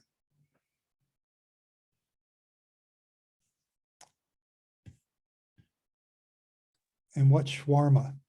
Oh, if you don't know what shawarma is, man, you are deprived. If you have any Middle Eastern restaurants in your area, go and ask them for a shawarma.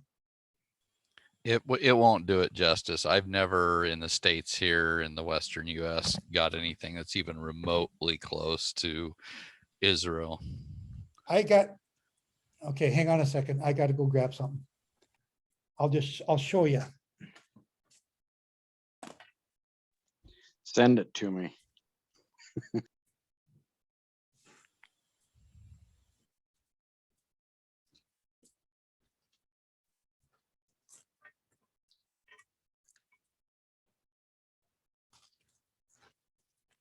This is flatbread. Flatbread. Okay, someone's got an echo there. So you take this and you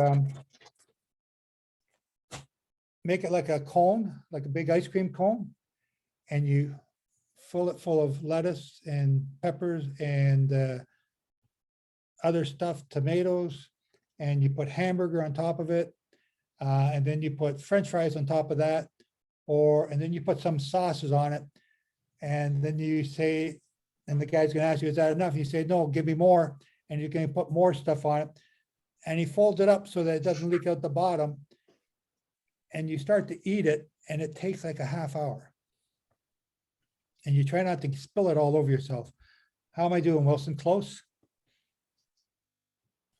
Well, the ones I remember a little different where they have the, yeah, I can't even buy anything like that around here, but where they have the turkey and lamb were my favorite. They do turkey, lamb, or chicken. And there's probably in one of these stands or little restaurants, little hole in the wall, there's got to be 80 different toppings. I mean, almost anything you can imagine that you can put on it. No two alike. Yeah. And, I object to the French fries comment, but what you forgot was the turnips that have been fermented in beet juice. Yep, they've got Well, those. like you said, there's about a gazillion toppings, and some of the ones I didn't choose because I didn't know what they was. But they do all everyone I've been at offers French fries. It's pretty crazy. This seems odd to me, but yeah. But the So big thing is the laffa, the kind of a pita, but thicker, like a really thick bready tortilla. And when they're fresh and it's hot, yeah, I really miss it. So yeah, well, the one year that I was there, we were unleavened bread, and they were not into unleavened bread yet. So I couldn't order that pita bread. So I just asked for the lamb shavings. Just give me a small amount on a plate. And so to make it even or equal, he gave me a plate that was about 4 inches high, full of lamb shavings. It was awesome. Again, it took me a long time to eat it, but it was good. Oh, Making me hungry. That's just a little wee crumb. That's not even big enough. So yesterday when I made these in Kurt's oven and they puffed up, they're thin now and they're crispy now, but boy, were they nice and foldable yesterday straight out of Kurt's oven. But yeah, now they're just so like a ladies muffin. and gentlemen, we've been here now for quite a while. We're gonna say shalom to everyone, and I want to remind you that if you're watching this on video, you're more than welcome to come here and participate with us live. Ask questions, inquire. If I don't know the answers, probably somebody here does. Chris came up with a great answer today. Kevin's got good answers. This is the thing that I love about this. I don't have to know everything. But somebody here will know something and we can figure it out, which is awesome. So please come and join us. We start about 12:30 and then we start turning the record button on about 1:30. We have prayers and singing before. And what else am I forgetting? If you haven't signed up for the newsletter, sign up for it. You haven't signed up for YouTube, sign up for it so you don't miss these. We have other things going on all the time. And I don't know, what else can I advertise for? Oh, my upcoming tour of Israel. Y'all coming? Yeah, I'm gonna put the price up to $3,000. I know because I got y'all interested now. Anyway, who's doing closing prayer? Randy? Don't have anybody picked yet. I've been slacking over here. I know, I've been busy doing how pictures. about I do it? Just so I Sure, don't brother. put anyone under pressure. Thank you. Our Father in heaven, our powerful and great creator, we thank you, Father, for this day, for this Shabbat day. Doing these teachings used to give me a lot of angst, used to get me all hyped up and just stressed me out because I didn't know where they were going to go. But I thank you, Father, for them. I thank you for this group of people from around the world who have gathered here with us.